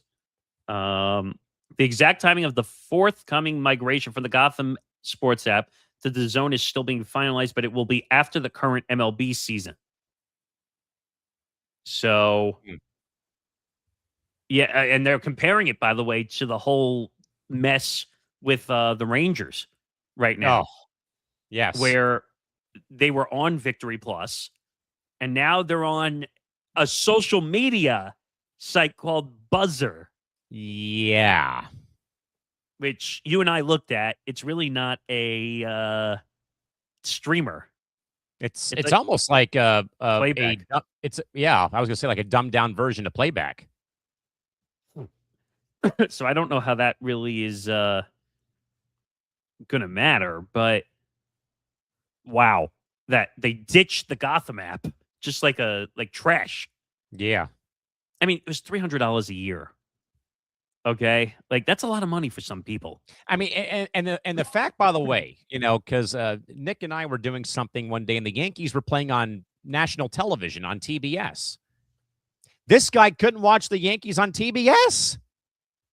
I'm wondering if it had to do with local blackout. Now that I'm thinking about it, it had to. But again, that's a national game that I was watching on TBS here in San Diego, and this guy couldn't watch it on TV.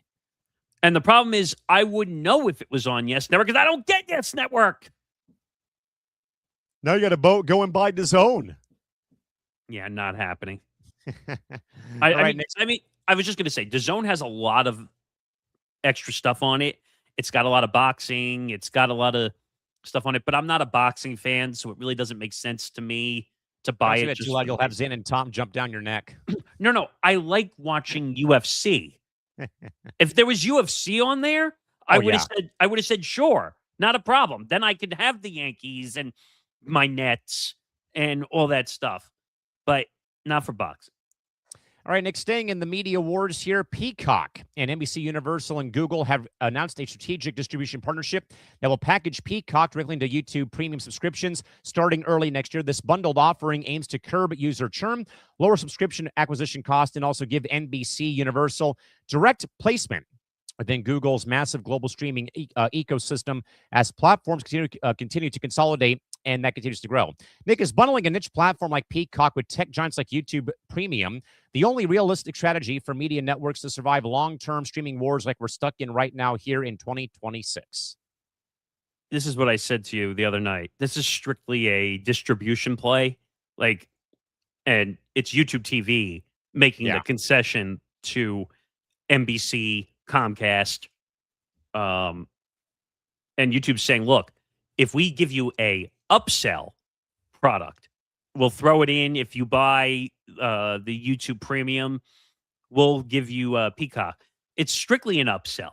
That's all it is. There's no concerns over it. You probably could buy a normal version of YouTube Premium for a cheaper price. It's probably not that much more. It's probably like another $5 to $7 a month, Yeah. probably, which in the long run, $5 to $7 a month extra is really not bad. And if you get Peacock, meaning you can watch, if you're a sports fan, Sunday night football or the NBA or Major League Baseball. So if it's only an extra $5 to $7 a month, then I see that as a no-brainer as a deal. Yeah, I think this is going to become a bit more commonplace, Nick, with like Peacock, going here, this platform going here. I think they'll create some more confusion for viewers. Like, wait, where did this go? Where did this go? But I still have my Peacock subscription from the Olympic Games, and there's stuff that I'll watch, on there every so often. But I'm not really surprised by this. Are you? No. Holy crap! Wait a minute. Play that sounder. TMZ just put out by the way, TMZ has been on it. I got to give them a lot of credit for all these videos. Now what? So this has nothing to do with Tony Romo. This actually has to do with Claude Lemieux. Oh, goodness gracious. Yes. I don't know how TMZ got this video. Now, real quick, just for those that are wondering, again, Claude Lemieux was the legendary former 4-time Stanley Cup champion, known for his role with the 97 brawl with the Avalanche and Red Wings, won championships in Montreal, and, of course, was at a playoff game this year for the pregame Olympic torch lighting ceremony that they do at Le Centre Bell. A couple days later, they found Claude dead in a family-owned furniture store down in Florida. I don't know if you want to see this video or if you just want me to give the description based on the video. Depends on how graphic in nature we're talking about here. It's not graphic, but so basically, I'll read you the description. So, NHL legend Claude Lemieux was kicked out of his home after confessing he had relapsed into sex addiction. Oh, setting off a chain of events his son later recounted to police. So, and actually, TMZ did a write-up. So let's see if we can grab that quickly here. Just again, folks, as a reminder, again, we do have Michael McCarthy coming up in about 10 minutes, but we'll try to get this as quickly as we can. So, Claude Lemieux was kicked out of his home after confessing he had relapsed into sex addiction, setting off a chain of events his son later recounted to police. TMZ obtained the body cam footage. I don't know how they got this footage. Yeah, what? From the night Claude died by suicide, showing his son Brandon Lemieux explaining to cops his father had been sober for 12 years before his mother discovered that was no longer the case. Brandon tells officers his mother confronted Claude after the family noticed changes in his behavior over the previous year. He says things had recently spiraled, with his father lashing out at times. According to Brandon, Claude admitted the relapse and was told to leave the family home around 10:30 p.m. Brandon clarified his father's addiction involved sex rather than substance abuse. Brandon says his mother began drinking after Claude left.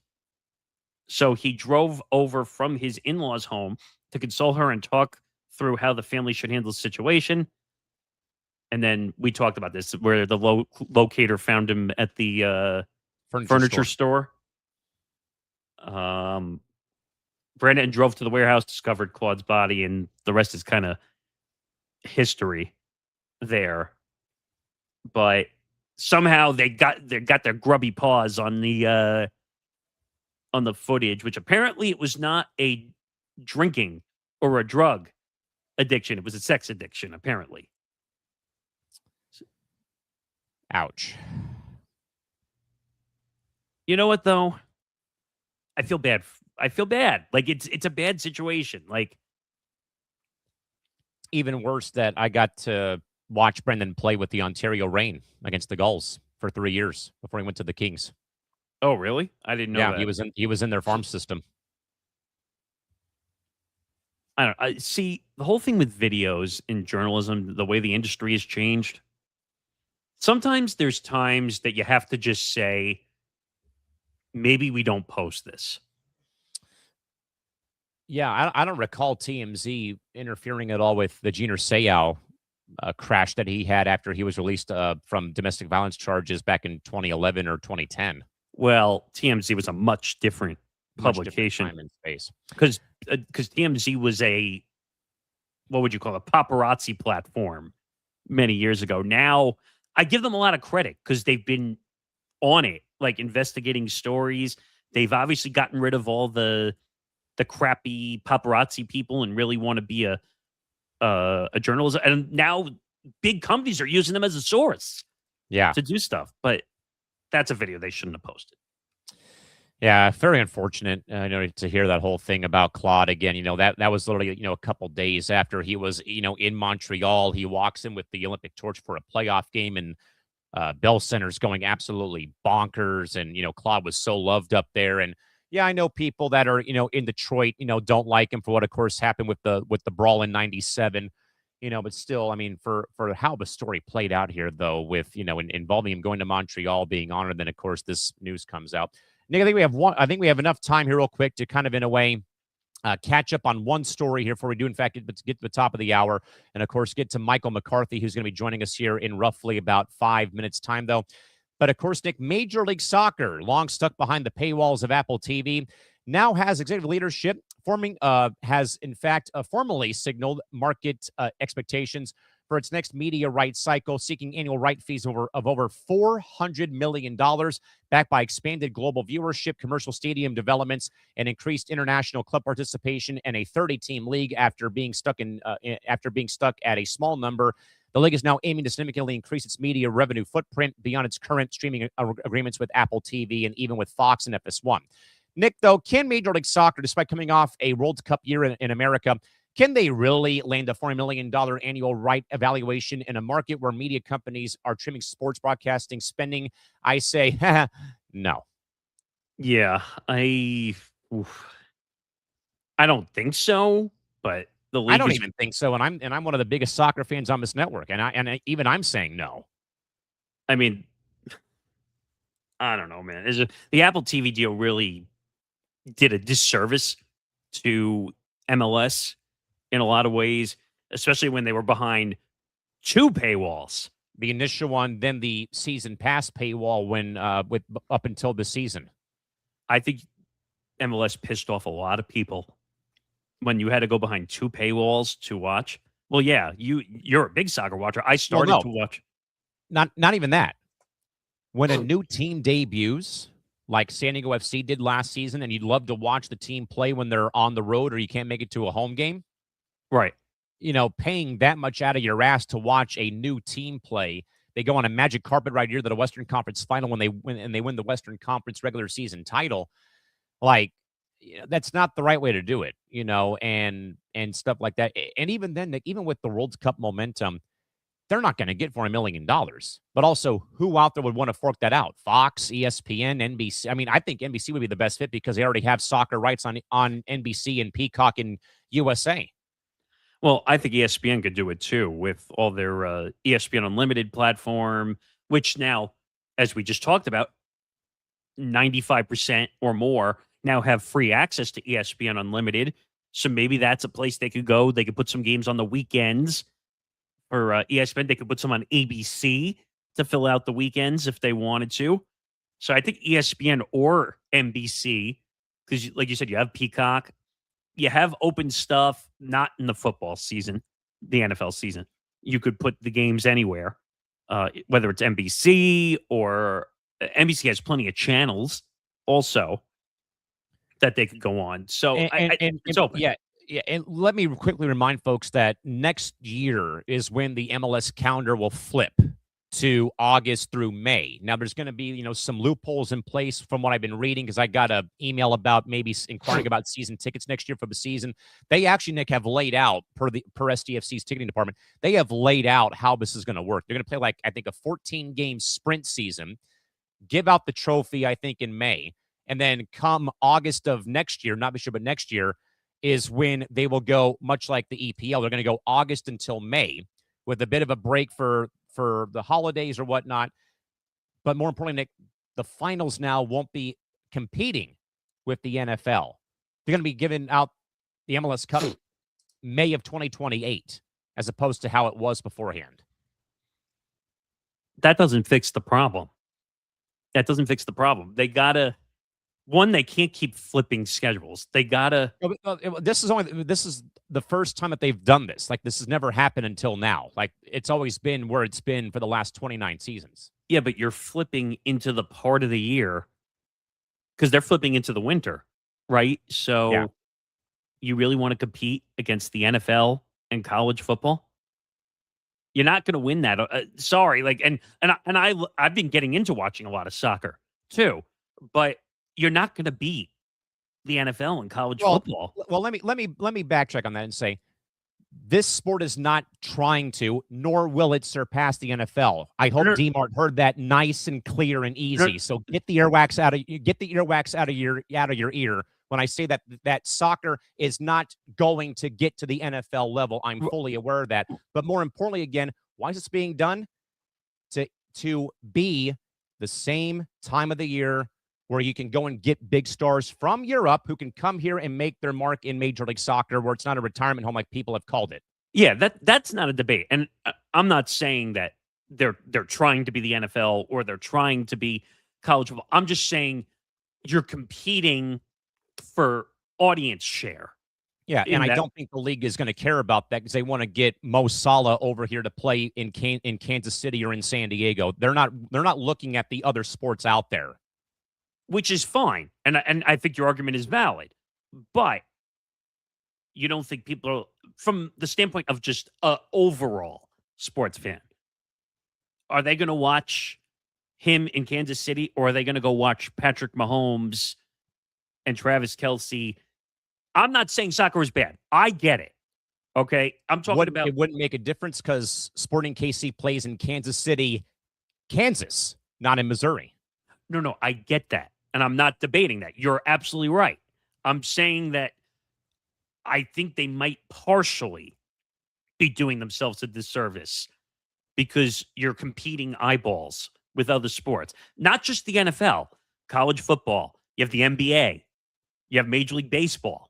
You're competing with everybody at that point. And hence why the MLS Cup final moves to May in 2028, 2027.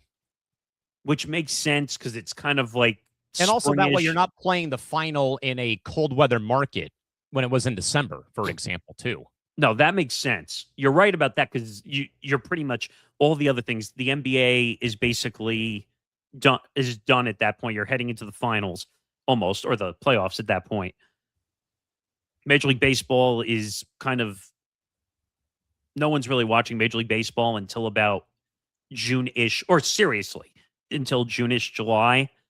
I don't know. I unlike what DMart said, where he's talking about the NFL, I'm talking about everything as a whole, saying that how hard is it now to get eyeballs when you're competing with 5 different streaming platforms and 5 different networks to try to put sports on? You have to make sure you stand out from the rest of the pack to really be of value. Yeah, I'm just trying to because I got the email about membership for next season, and they laid out how the here we go. So I think I found it. Just give me a second here for this to load. So San Diego FC, Nick, put out an email, and this is on their website too.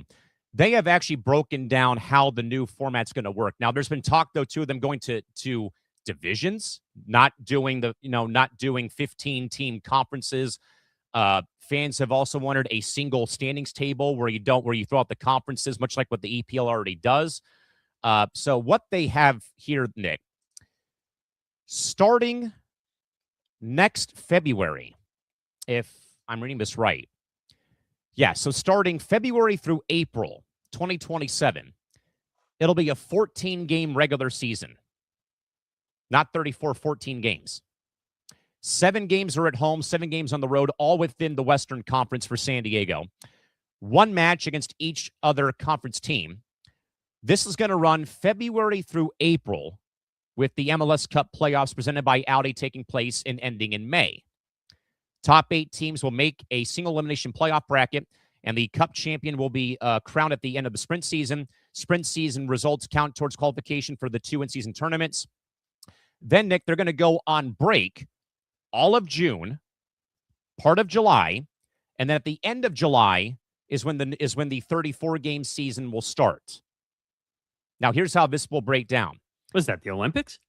No, this is for the MLS season in 2027 because they're flipping the calendar to match up with Europe. Oh, so they have to take a longer break to. So it's a whole month off in June, part of July off, and they're going to resume back in July. It will still be a 34-game regular season plus 4 games across the tournament. So like when you play Tijuana, you play Puebla, you play some team from overseas. That equals 21 games. The regular season runs July through December. Then they'll take a break for the holidays and all of January, then come back and resume February to April for the regular season. Additional schedule pauses are also anticipated for FIFA international windows, helping minimize conflicts with national team competitions. And then the playoffs will be all of May, and then you're done. That actually isn't bad. Now I think about it. Because you're not competing with everybody else once you get to winter. Yeah, that way too. And also, Nick, what's been the very big talking point though too across both MLS and the NWSL, the weather.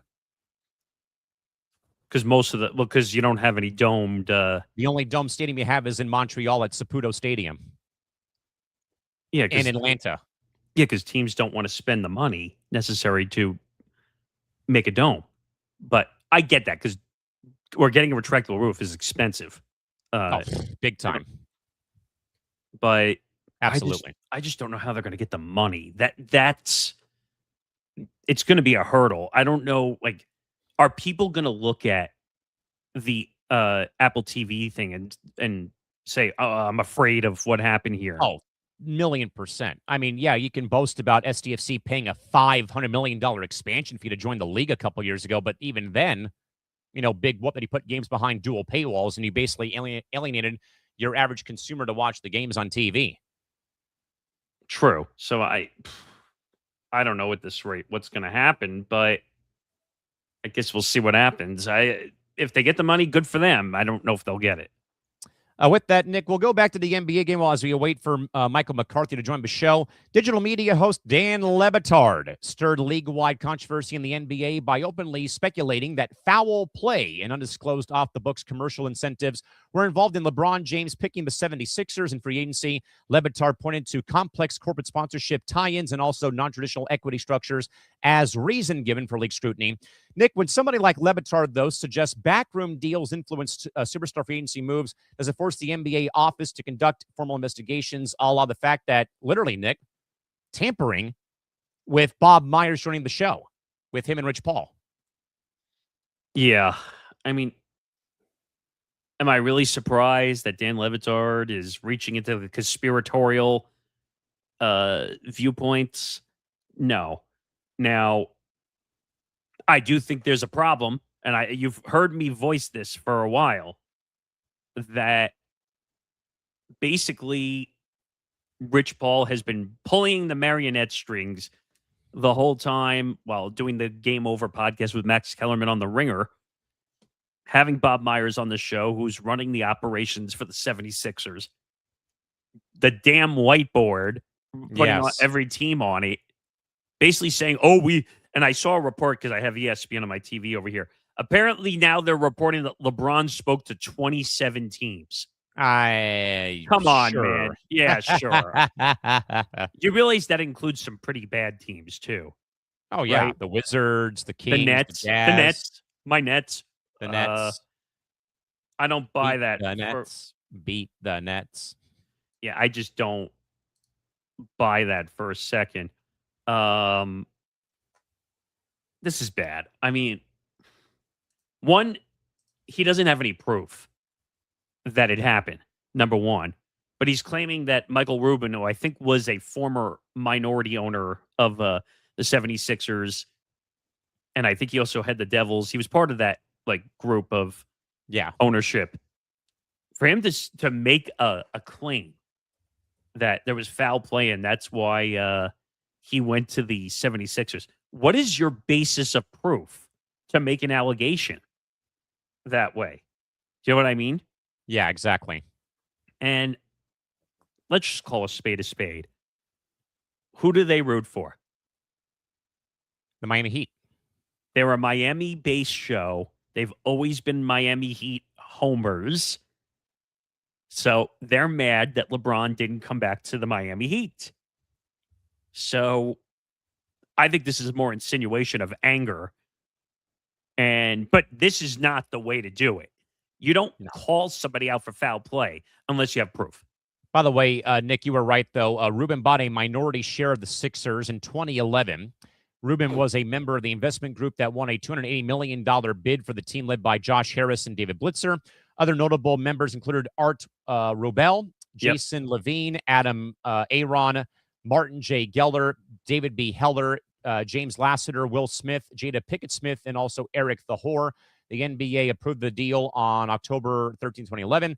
Also that year, as a member of another investment group led by Harris and Blitzer, Ruben bought a share of the Devils in the Prudential Center for $320 million, but sold the stakes in the company to David J. Adelman due to a conflict of interest regarding Fanatics' growing sports betting business and also partnerships with players. Yeah.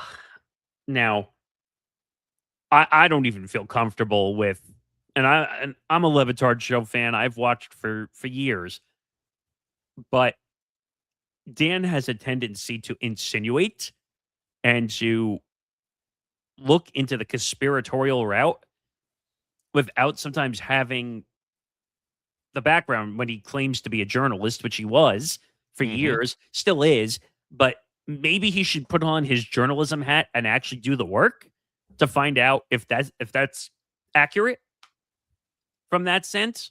Something.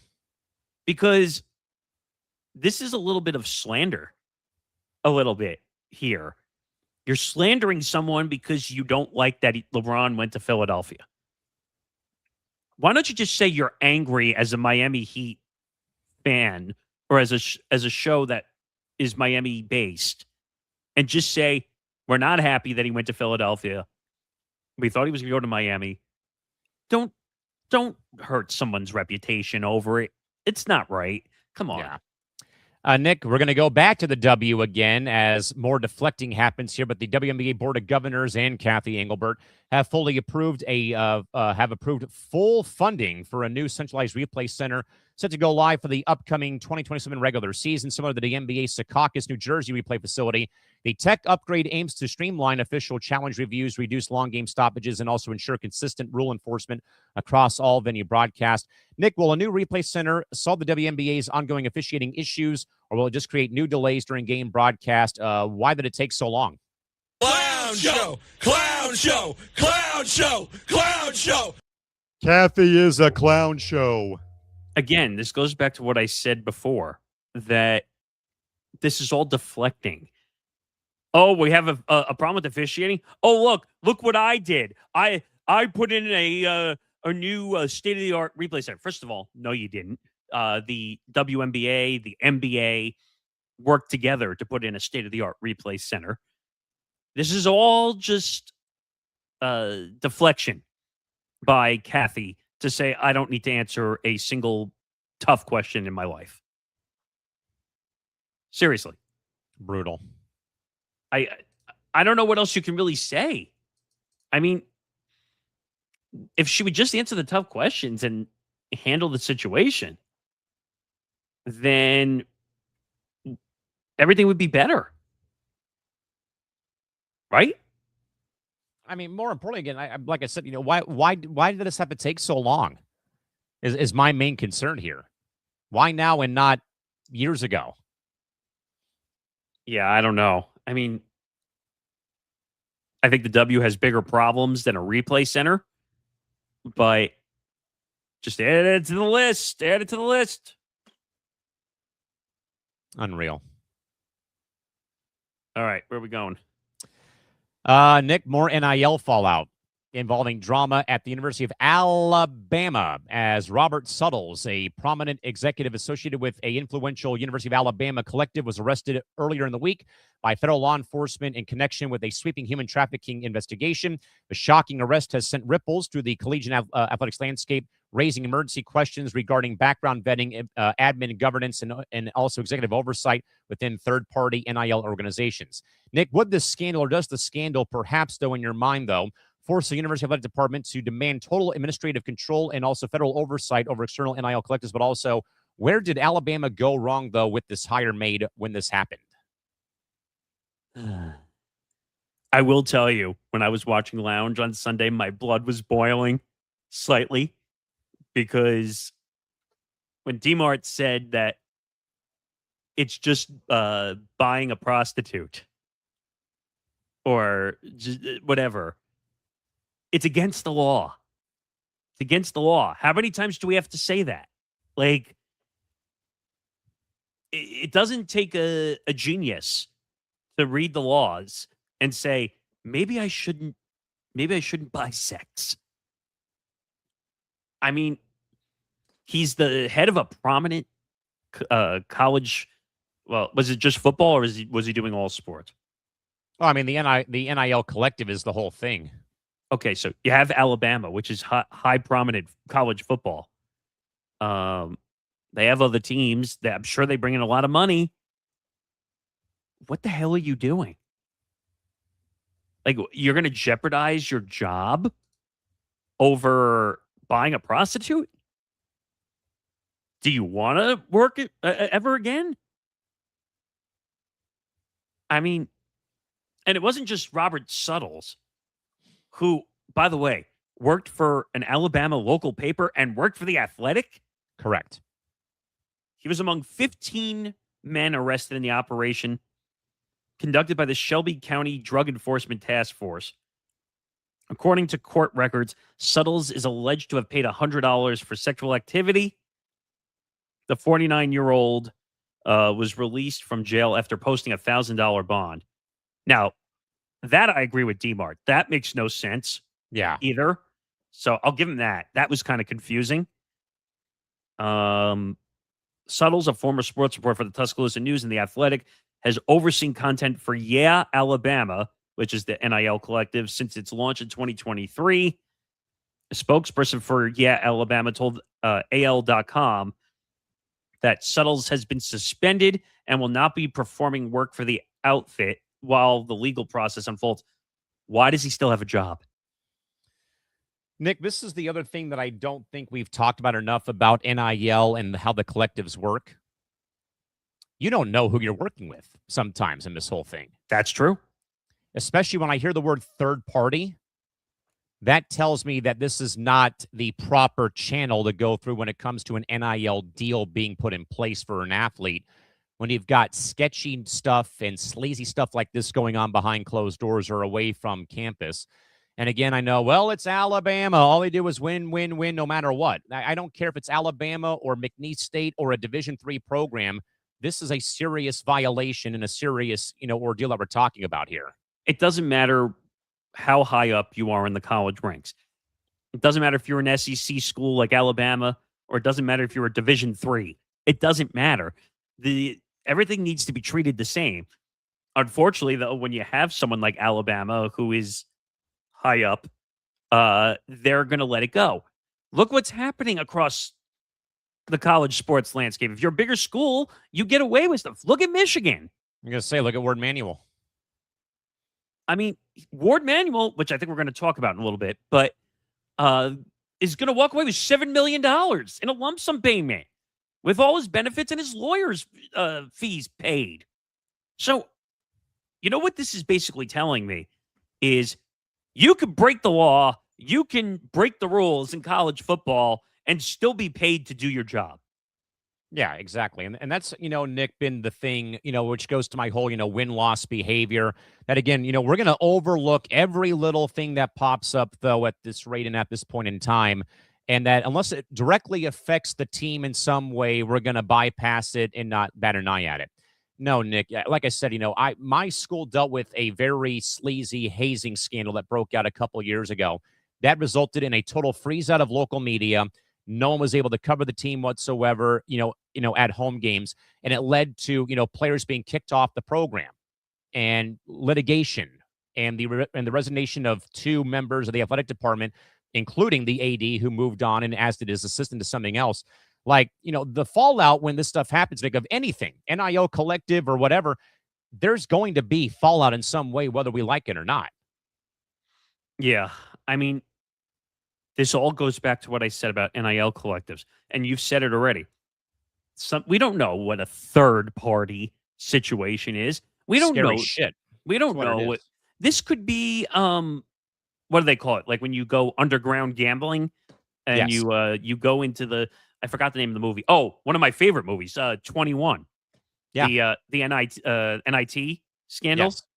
where they basically go play on underground casinos where if you're not careful, you could get attacked, or you have sleazy rules when it comes to gambling. Same thing here. You don't know who the hell you're dealing with at all. And like I'm reading more because the New York Post did more digging on it. And it says, Alabama describes itself as the, quote, official fan experience of Alabama athletics and facilities authentic name, image, and likeness opportunities for Alabama student athletes.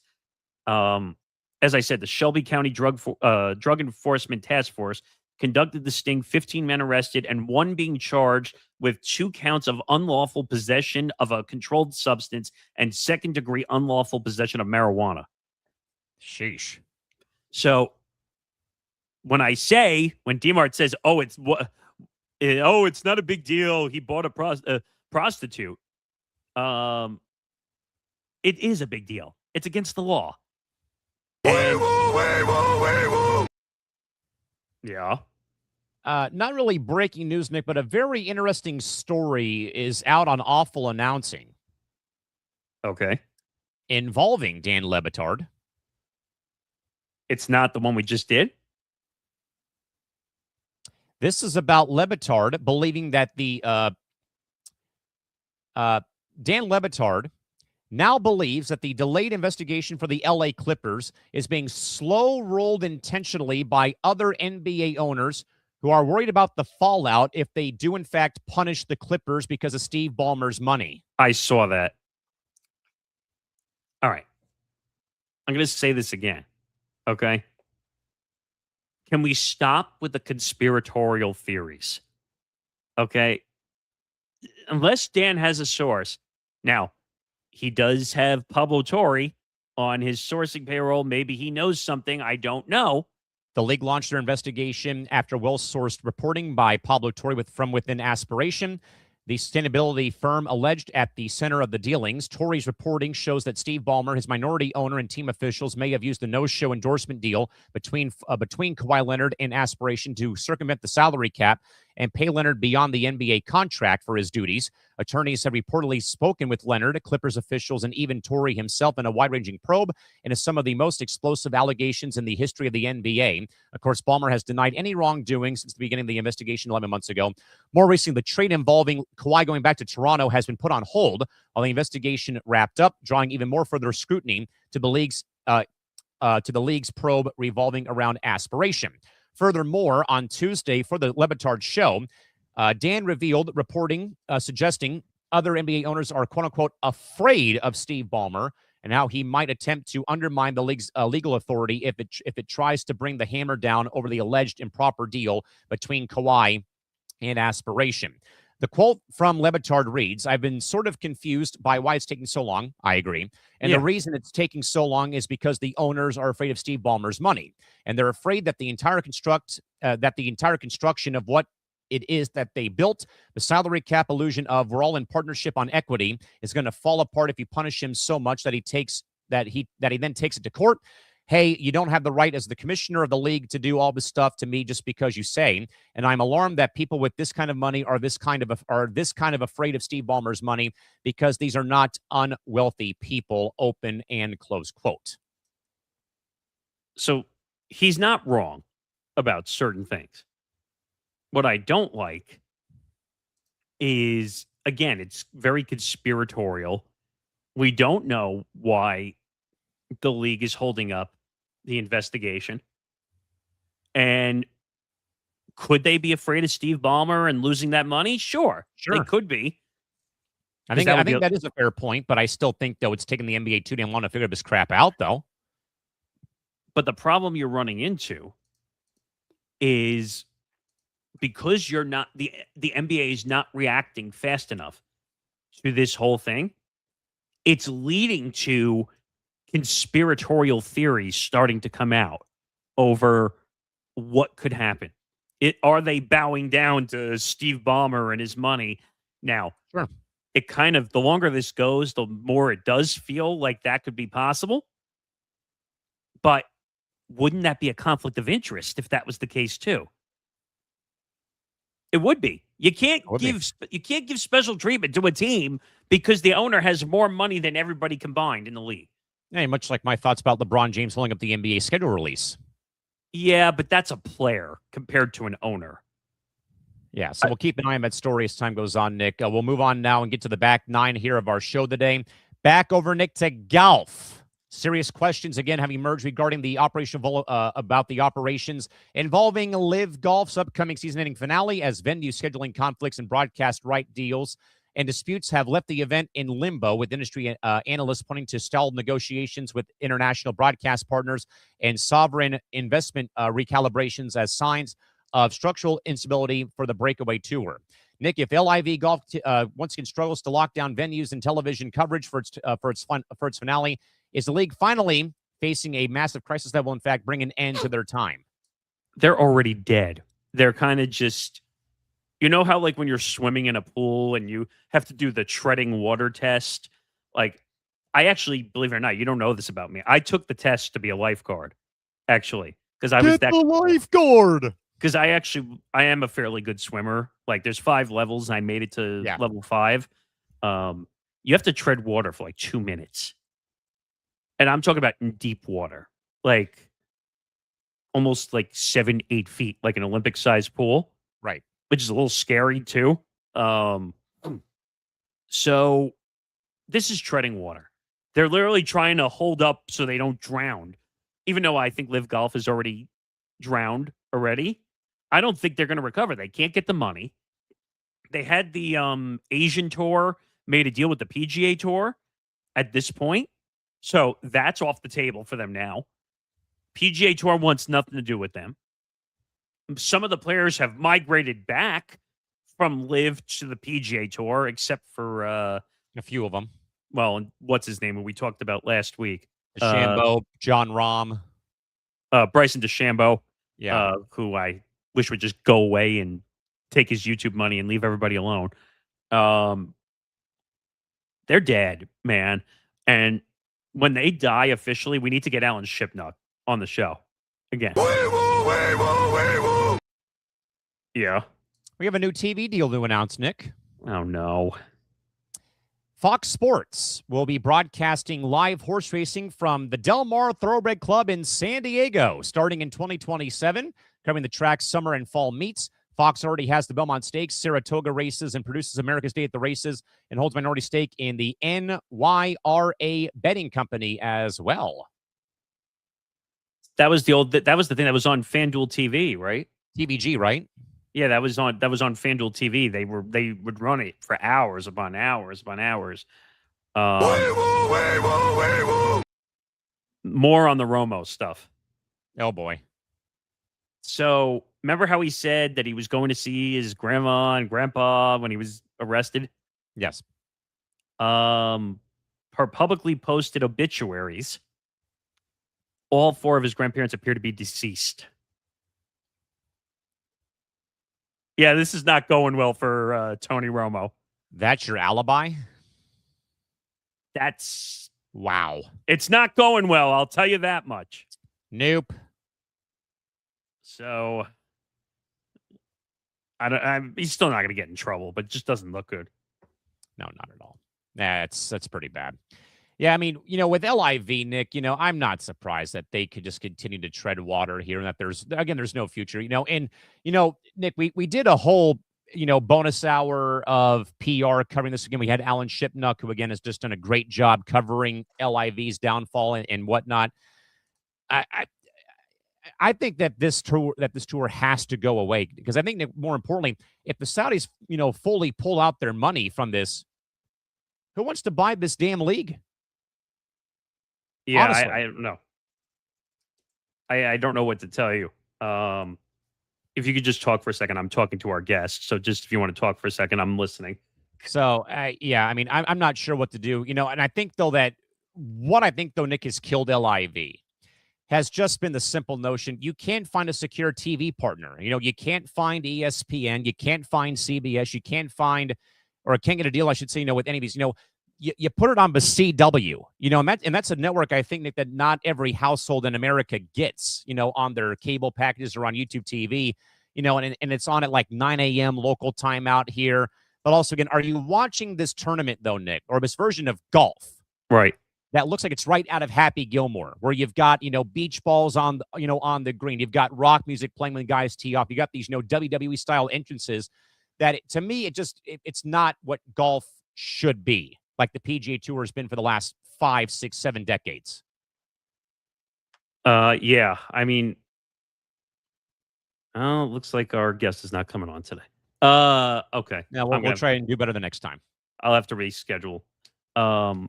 I don't know what's going to happen with Liv, but they thought they were going to be the next PGA Tour. I don't know. They were never going to be the PGA Tour. No, never. They thought they were, because they had all these billions of dollars with the oil money from what's the name of the Saudi Public Interest Fund. Saudi Public Interest Fund, yeah. And it was kind of just one of those things where it was just, they thought throwing money at the situation was going to be a situation, and it didn't work out because I tried watching Live. It's just not the same. The format, the atmosphere, no one's there. Yeah, no thanks.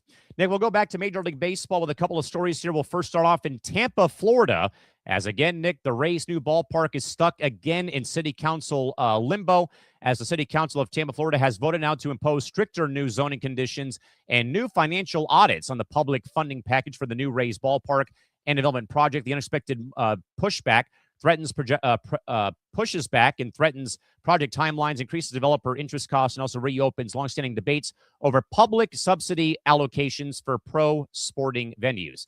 Nick, does more blowback here in Tampa show that city councils are becoming far more aggressive nowadays in rejecting a public-funded stadium deal? I don't think this stadium is ever going to get built. I just think there's too many obstacles between politicking, between getting the federal funding, getting the county funding. Will you get the votes to pass it from the local government? In my opinion, this fight has gone on for 4 or 5 years? Oh, now longer than that, I think. Before the storm hit Tropicana Field, and the stadium got destroyed, and they couldn't play there for a full season, right? So yes, I think that it's never going to get built. In my opinion, it's never going to get built. It's too much politicking, too much federal stuff, money, approval.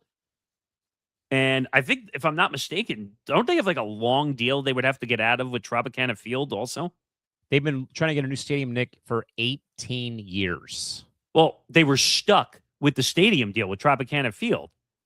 They couldn't, and what's the local town that has it with them there? I don't remember. They're in St. Petersburg. Okay, so the St. Petersburg County was not letting them out of the deal. Do you blame them? Absolutely not. So, and it was a long deal because at the time they were still a new team, younger team. Yes. We have more golf news, Nick. Oh, no. On Live? A suspension for a golfer. Bryson DeChambeau? Trey Mullenix has been popped for 6 months after testing positive for steroids. Wow. I don't remember the last time I've seen a golfer get popped for steroids. Per the Oh, reports wait. Go ahead. hang on. Per the reports here from Golf Magazine by Joel Beal of Golf Digest, I should say, Trey Mullenix has been suspended for 6 months by the PGA Tour after testing positive for a WADA prohibited substance. He can come back in January of next year. Trey explained the positive test was due to a medication for a college diagnosed condition, emphasizing he never sought a competitive advantage and accepts his consequences. Mullenix, who's 34 years old, has one win on his belt back in 2022, has also battled hip injuries and had limited success in recent seasons and missing cuts in his 2 starts on tour in 2026. Okay, so this goes back to the whole situation, like the Yannick Sinner situation with the back rub with the cream, and he got tested positive for the steroid, or Maria Sharapova. Sharapova comes to mind, yeah, because she claimed she didn't know she took a steroid. Those make me laugh. Now, in this story, it sounds like he was taking a medication for a diagnosis. It was a diagnosis, and apparently he's been having hip injuries too the last couple of years. But the thing is, so if it was a diagnosed prescription, right, then he should have been able to get an exemption or something that said, I need the medication to compete, or I need the medication because it was approved by a doctor, right? Same thing for Maria Sharapova. Apparently, she said she was taking a medication that she needed, but she never got the approval or the exemption. So, Nick, the World Anti-Doping Agency has published a list last year revolving around prohibited substances. This is not the thing I was looking for, but they have a list of banned substances that are there. So I'm trying to see if I can find what exactly he got caught for. Yeah, I'm looking at the Maria Sharapova one just because that one was unique in a lot of ways. Oh, melatonin. That's right. Maria Sharapova tested positive for melatonin, which was a newly banned performance-enhancing substance during the Australian Open in 2016. She stated she had taken the drug legally for 10 years for health issues before it was added to the World Anti-Doping Agency's prohibited list. Okay, but did you say something? No. Melatonin, also known as mildronate, a heart condition medication that can increase blood flow, stamina, and increase capacity. Well, it makes sense why it's a PED, or why it was put on a PED. And by the way, that the PGA and the WADA has not released what substance he got suspended for, but he's out for 6 months. That doesn't make any sense. Why wouldn't they release what the steroid was? Yeah, makes no sense. But if it's true that he took it and the doctor gave him a prescription for a diagnosis, he should have gone to the PGA Tour or to the PGA doctors and say, I need this medication. I have a diagnosis. Can I get an exemption? This story here just sounds like this is petty bullshit, Nick, involving college football. Oh, no. Yeah. Go ahead. The Ole Miss Rebels are now suing 2 former football players who says it owes them 6 figures in revenue-sharing contract termination payments. As of Tuesday, the school has filed 2 lawsuits separately against former Rebel football players Prince Will Umanleland and Devin Harper, who transferred to LSU. Wait, they transferred to LSU? Who's the new head football coach at LSU? Lane Kiffin. Ole Miss is suing these 2 players for transferring while they're also owing the school money. Oh. Ole Miss has sued these 2 players who it says owes them 6 figures in revenue-sharing contract termination payments. And what did I tell you about the issues with regulation of NIL? And who, again, is the head coach at LSU? But doesn't that go to something you said earlier, though, about one circumstance being you want to follow your coach to another school, though? Or no? Yeah. Yes. So would that be one circumstance you want to follow the coach? The deal was probably made while Lane was still. Kip was at Ole Miss, exactly. So I don't know if you can see this is what I'm talking about. There's no regulation. There's nothing that says, oh, I can jump to the next school. I can't jump to the next school. I'm gonna predict how they're gonna try and fix this going forward because I think they're gonna put clauses now in these NIL deals. I think they have to. Like, there's no way around it. I don't know if they can legally do that. I don't know, but it is a contract technically, right? So Yeah. I think what you're going to see schools doing now is they're going to put a clause in place that says, look, we're giving you the deal. If you want to leave, you forfeit. Like if you finish a year and you decide you want to go somewhere else, it's a 2-year deal. You have to forfeit the second year of the NIL money. Something. Yeah. But it's what just happened with and I keep forgetting his name again. The Penn State head coach. James Franklin. James Franklin. Name keeps coming out of my head because he went to Virginia.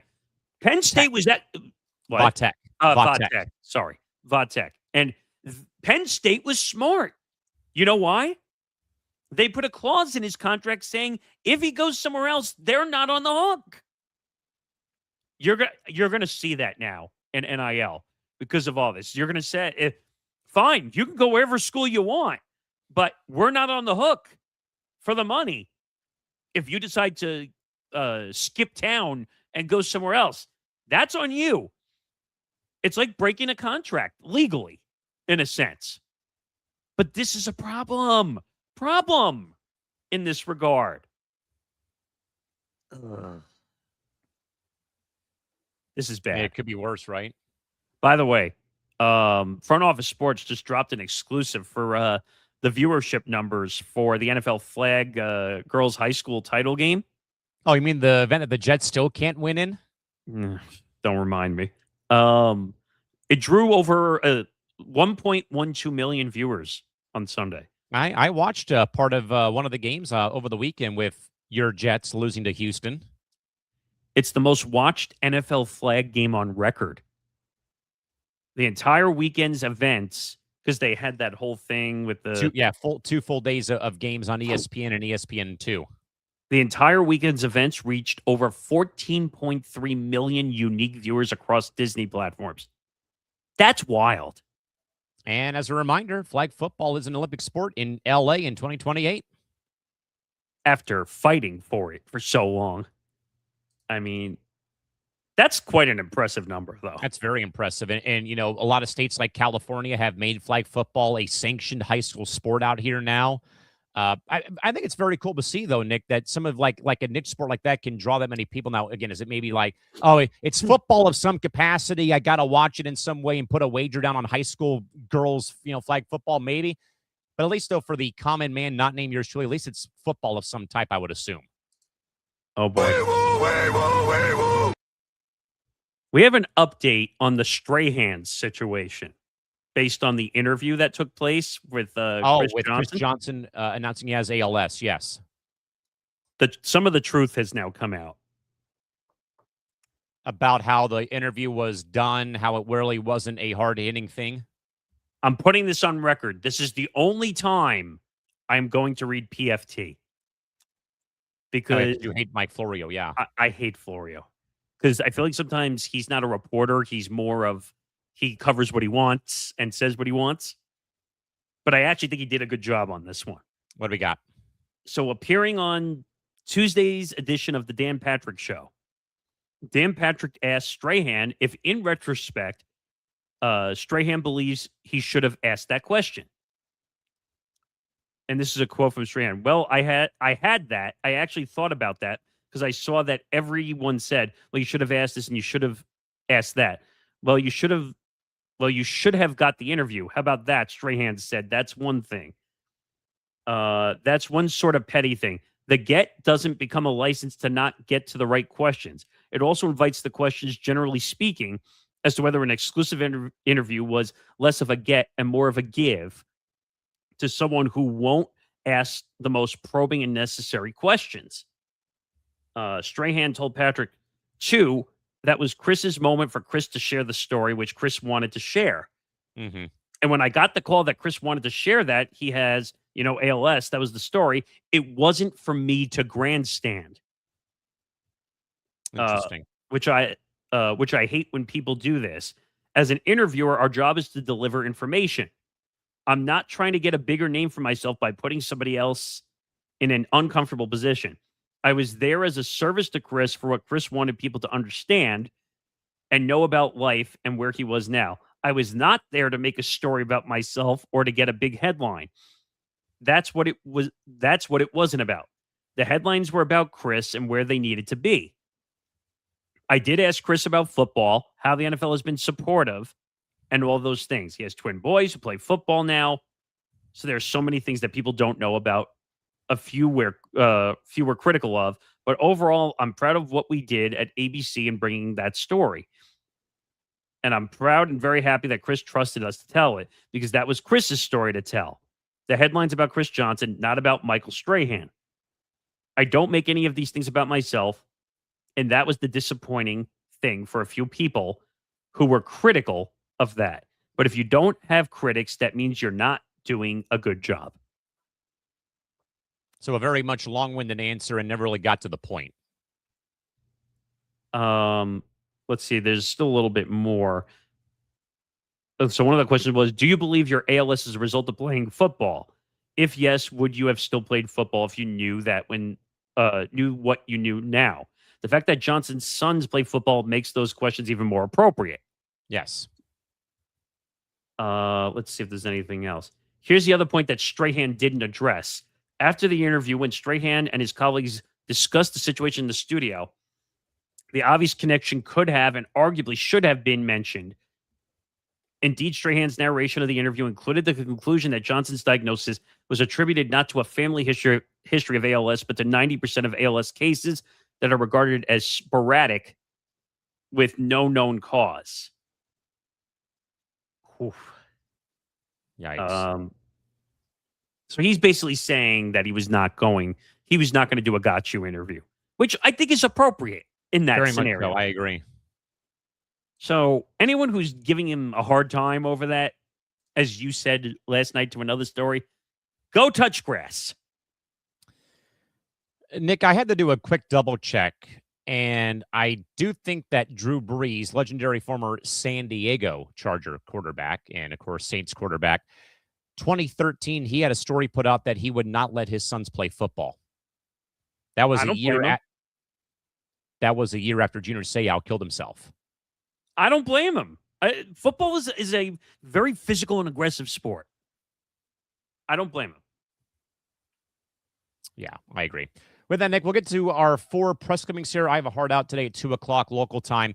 But with that, Nick, we'll start off shop, though, in baseball as Mark Cuban, Rashawn Williams, former baseball great Chano Park, and also K-pop sensation, and also K-pop and a K-pop artist. The name eludes me here real quick. Min Yoon Ji have officially joined up to link forces for a minority ownership stake of the Los Oaklamento Athletics as the team gets ready to move into their new ballpark in 2028 in Las Vegas. Nick, does adding global entertainment figures and tech billionaires to the ownership group for the A's give the A's a cultural relevancy that they have needed for the relocation to Vegas in 2 years?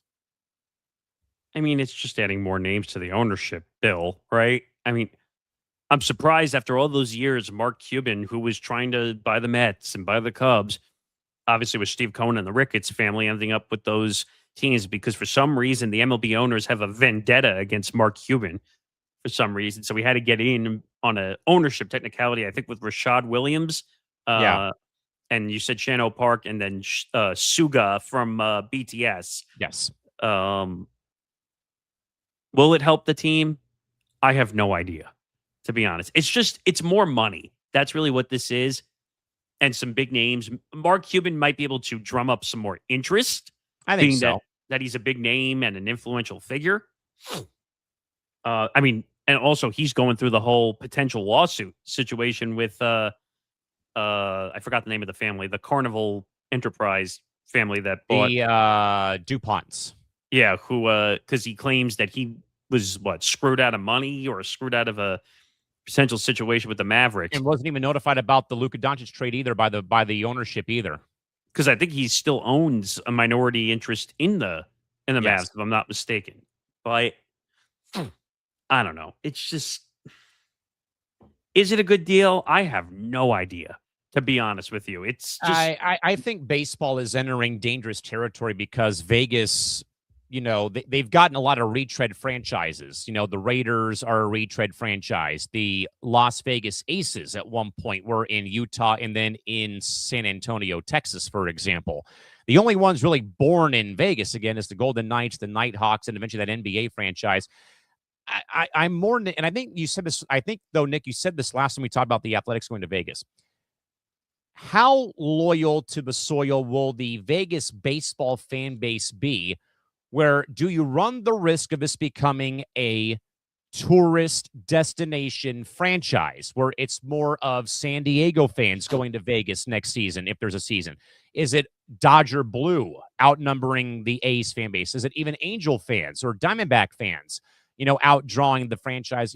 That's what I think, though, Nick, would probably in a way scare me a bit. And I can confirm that a little bit, though, when I did watch the Aces play one year when they first got to Vegas and watching the Knights play a couple of times in person, that at the time it was a contrast of styles, though, Nick, because it was the summer crowd with the WNBA, and I saw the Aces play the Lynx that afternoon I was there, and that was a lot of Minnesota fans who were coming to Vegas to watch the team that was at the very end of their run of them being, like a dynasty franchise in 2018, 2019, for example.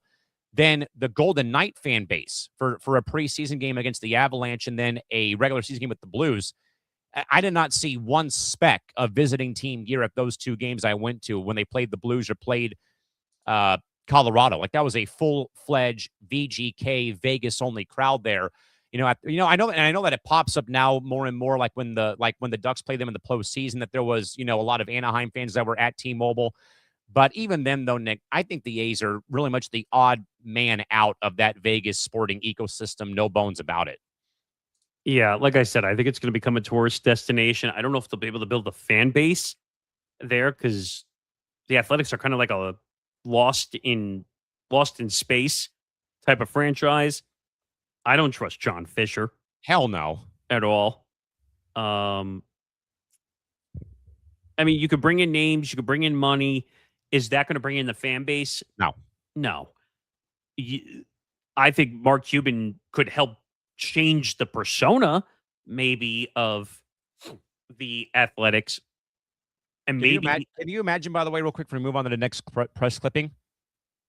What if Mark Cuban says, "Hey, John, take this and run," and he becomes the new majority owner of the franchise? It'll never happen. Major League Baseball will never approve it. The owners will never approve it. Nick, in the NFL, media personality Kyle Brandt will not return back to CBS Sports' flagship Sunday pregame show, The NFL Today, for the upcoming season. Network executives confirmed a mutual decision to part ways as CBS restructures their studio panel to streamline chemistry for their analysts and also focus on traditional broadcast figures. Nick, does Brandt's exit signal that legacy network pregame shows are moving away from energetic digital personalities in favor of more traditional studio formatted programs like what it already is? No, this strictly has to do with him now working with ESPN, Disney, and NFL Network, moving over to bought by Disney and ESPN, so he can't work for CBS anymore. That it's strictly a semantics move, so he can't work with the competitor. Yeah, which I think is weird, Nick. What are you tied in the Strahan ordeal? Yeah, GMA host on ABC, but does NFL coverage for Fox. That's a good question, but he was doing Fox way before ABC. Now, I'm trying to think of a nice way of explaining it. So for Fox, he's doing NFL. He's in the sports category. For ABC, he's in the news, entertainment, pop culture territory. So that's how he gets around doing both entities. Also, one, because they don't cross over. one another. And he would have to have something to do when the football season's not on. True. But you're right. It is a little odd, but they don't cross at the same time. Nick, former Eagles Super Bowl winning head coach Doug Peterson and longtime college football head coach Brian Kelly have been added to CBS Sports as both will join the network's Saturday college football studio coverage, bolstering CBS's coaching perspective for the upcoming football season for college football. Nick, does adding recent heavy-hitting head coaches like Peterson and Kelly give CBS the advantage for coaching personalities that it needs to compete with ESPN's game day ecosystem or even competing with Fox?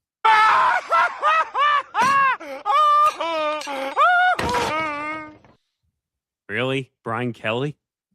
Brian Kelly? Doug Peterson? Doug Peterson at least has won a Super Bowl. Okay, now, I don't know what his credibility is with college football. Well, I was going to say, but what about when Doug Peterson admitted to tanking that last game back in 2020 against Washington to let the 13 quarterback get some snaps? Well, that they got in trouble for that. They got a punishment for that when they admitted it. But I don't trust Brian Kelly at all. The guy's a snake, and he keeps jumping from franchise to franchise. And wasn't he the one who did the fake Southern accent? Yes. That bothered me a lot. That's a little bit like racist, offensive, isn't it? Like to put on a fake accent that you don't have. Like, I don't know. Peterson could be fine.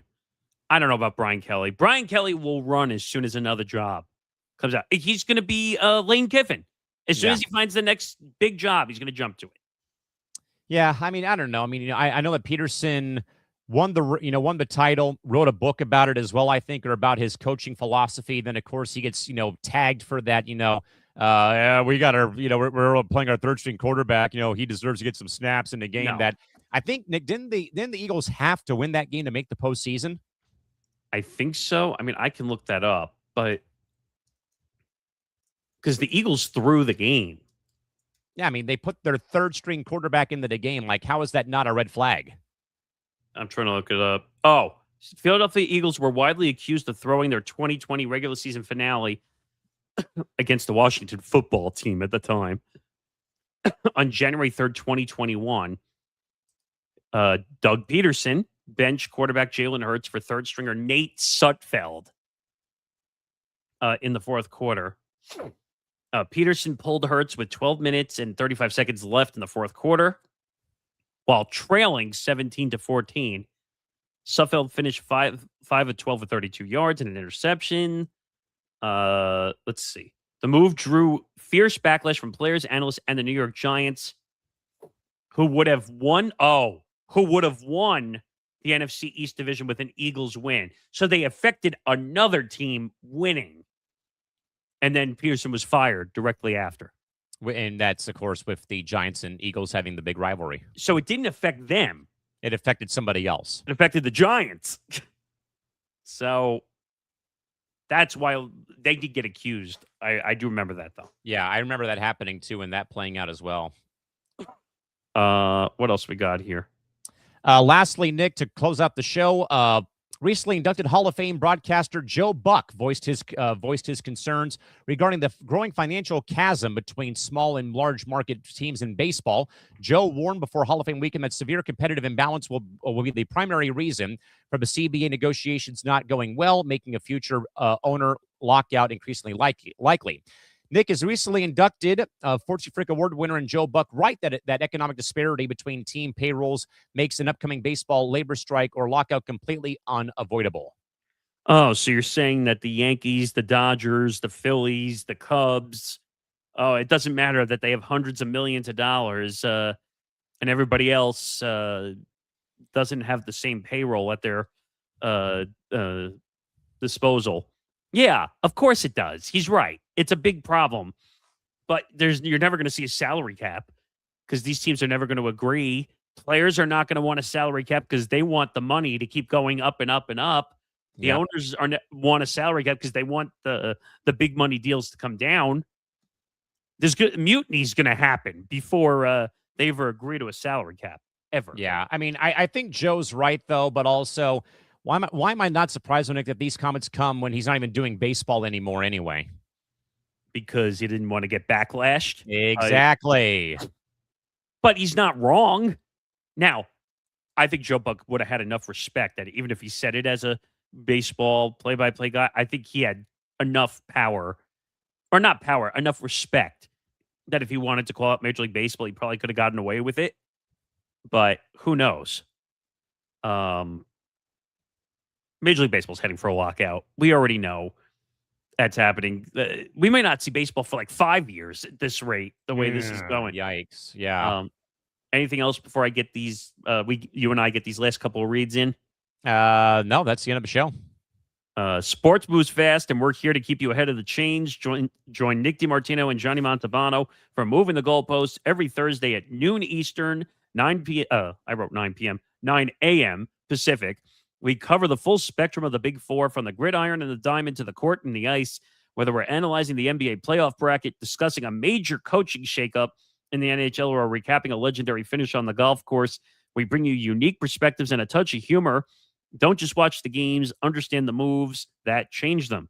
Only on the Empty the Bench Network. Make sure to subscribe to our YouTube channel, youtube.com/ETB Network.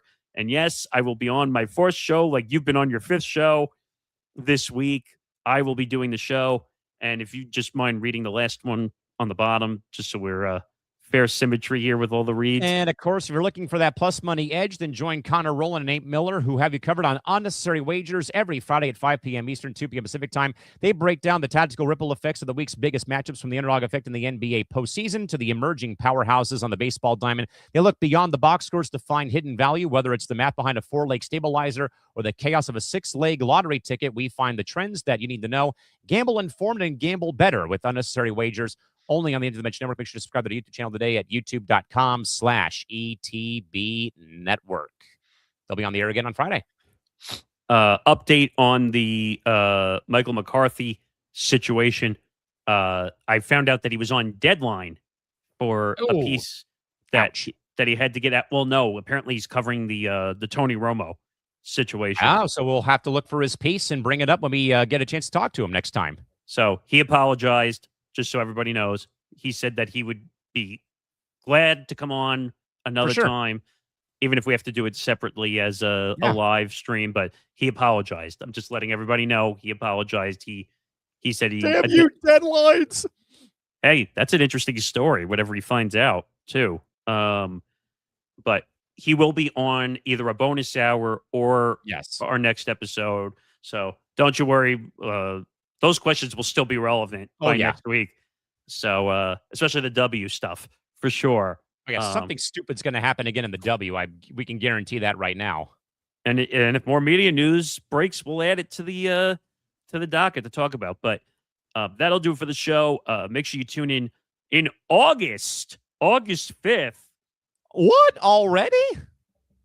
The scary part is when you're in August, you start thinking about the holidays again, too.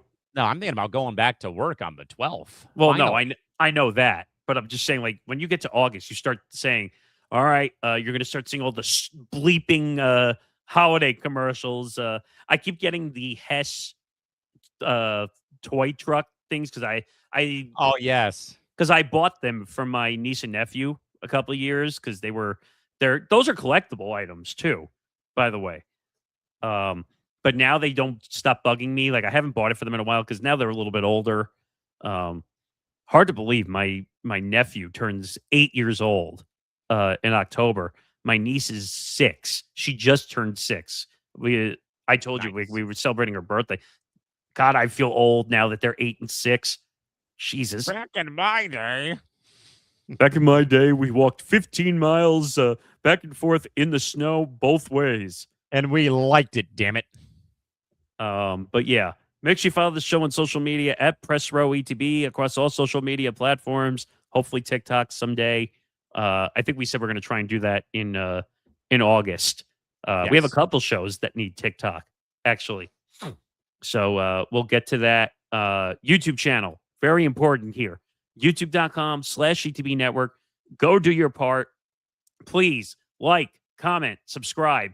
And then go share it with all your friends. Go put it in a large text chain like Callan does with all his other friends. Like, just drop it in a text chain and just say, hey, You know this amazing network I just checked out on YouTube? Go check out the Empty the Bench network and just put the YouTube link in and just say, just subscribe. Just hit the subscribe button. Hit the notification bell. Just do it. I promise you won't be sorry, because we are getting very close to 3,000 watch hours.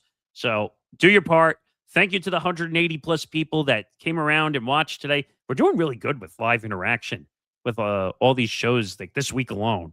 Yes. We did I didn't get to say it before. Thank you to everybody on the Content Dungeon. We had about 340 people on there. That show's been doing well, so I guess we're going to have to keep doing it. Cranium had good numbers last night. We're doing good. We're in a good spot. When's your next show? Since you've been through the craziness, you and I. It won't be Sunday because I have to work on Sunday, so no lounge for me. I think it'll be Cranium on Tuesday, if not the Dungeon on Monday. I don't know yet, but it won't be Sunday. I think Tom and I are going to head up the lounge on Sunday. Boy, but don't miss it. And we'll have plenty of clips and stuff. You'll see clips from the Cranium. Cranium was a good episode. You're going to get a lot of good clips from Cranium this week. So don't miss that. Nate was back from Italy. Great show again, as always. He'll be moving to Tuesday, the first week of September, which will allow us to now do Content Dungeon on Monday. So don't miss it. Football's coming back. On the next episode, you will hear new reads for the football season. So be on the lookout for all that stuff. Anything else to say before we get out of here? I think that is it. All right. That'll do it for the show. Thank you to everybody. Like I said, 180 plus people for watching. Thank you. And we will be back August 5th, same time, same place. Hopefully with Michael McCarthy of FOS, which is the plan. So until then, he's Callan. I'm Nick. Have a good day, everybody. We will see you next week. Have a good night.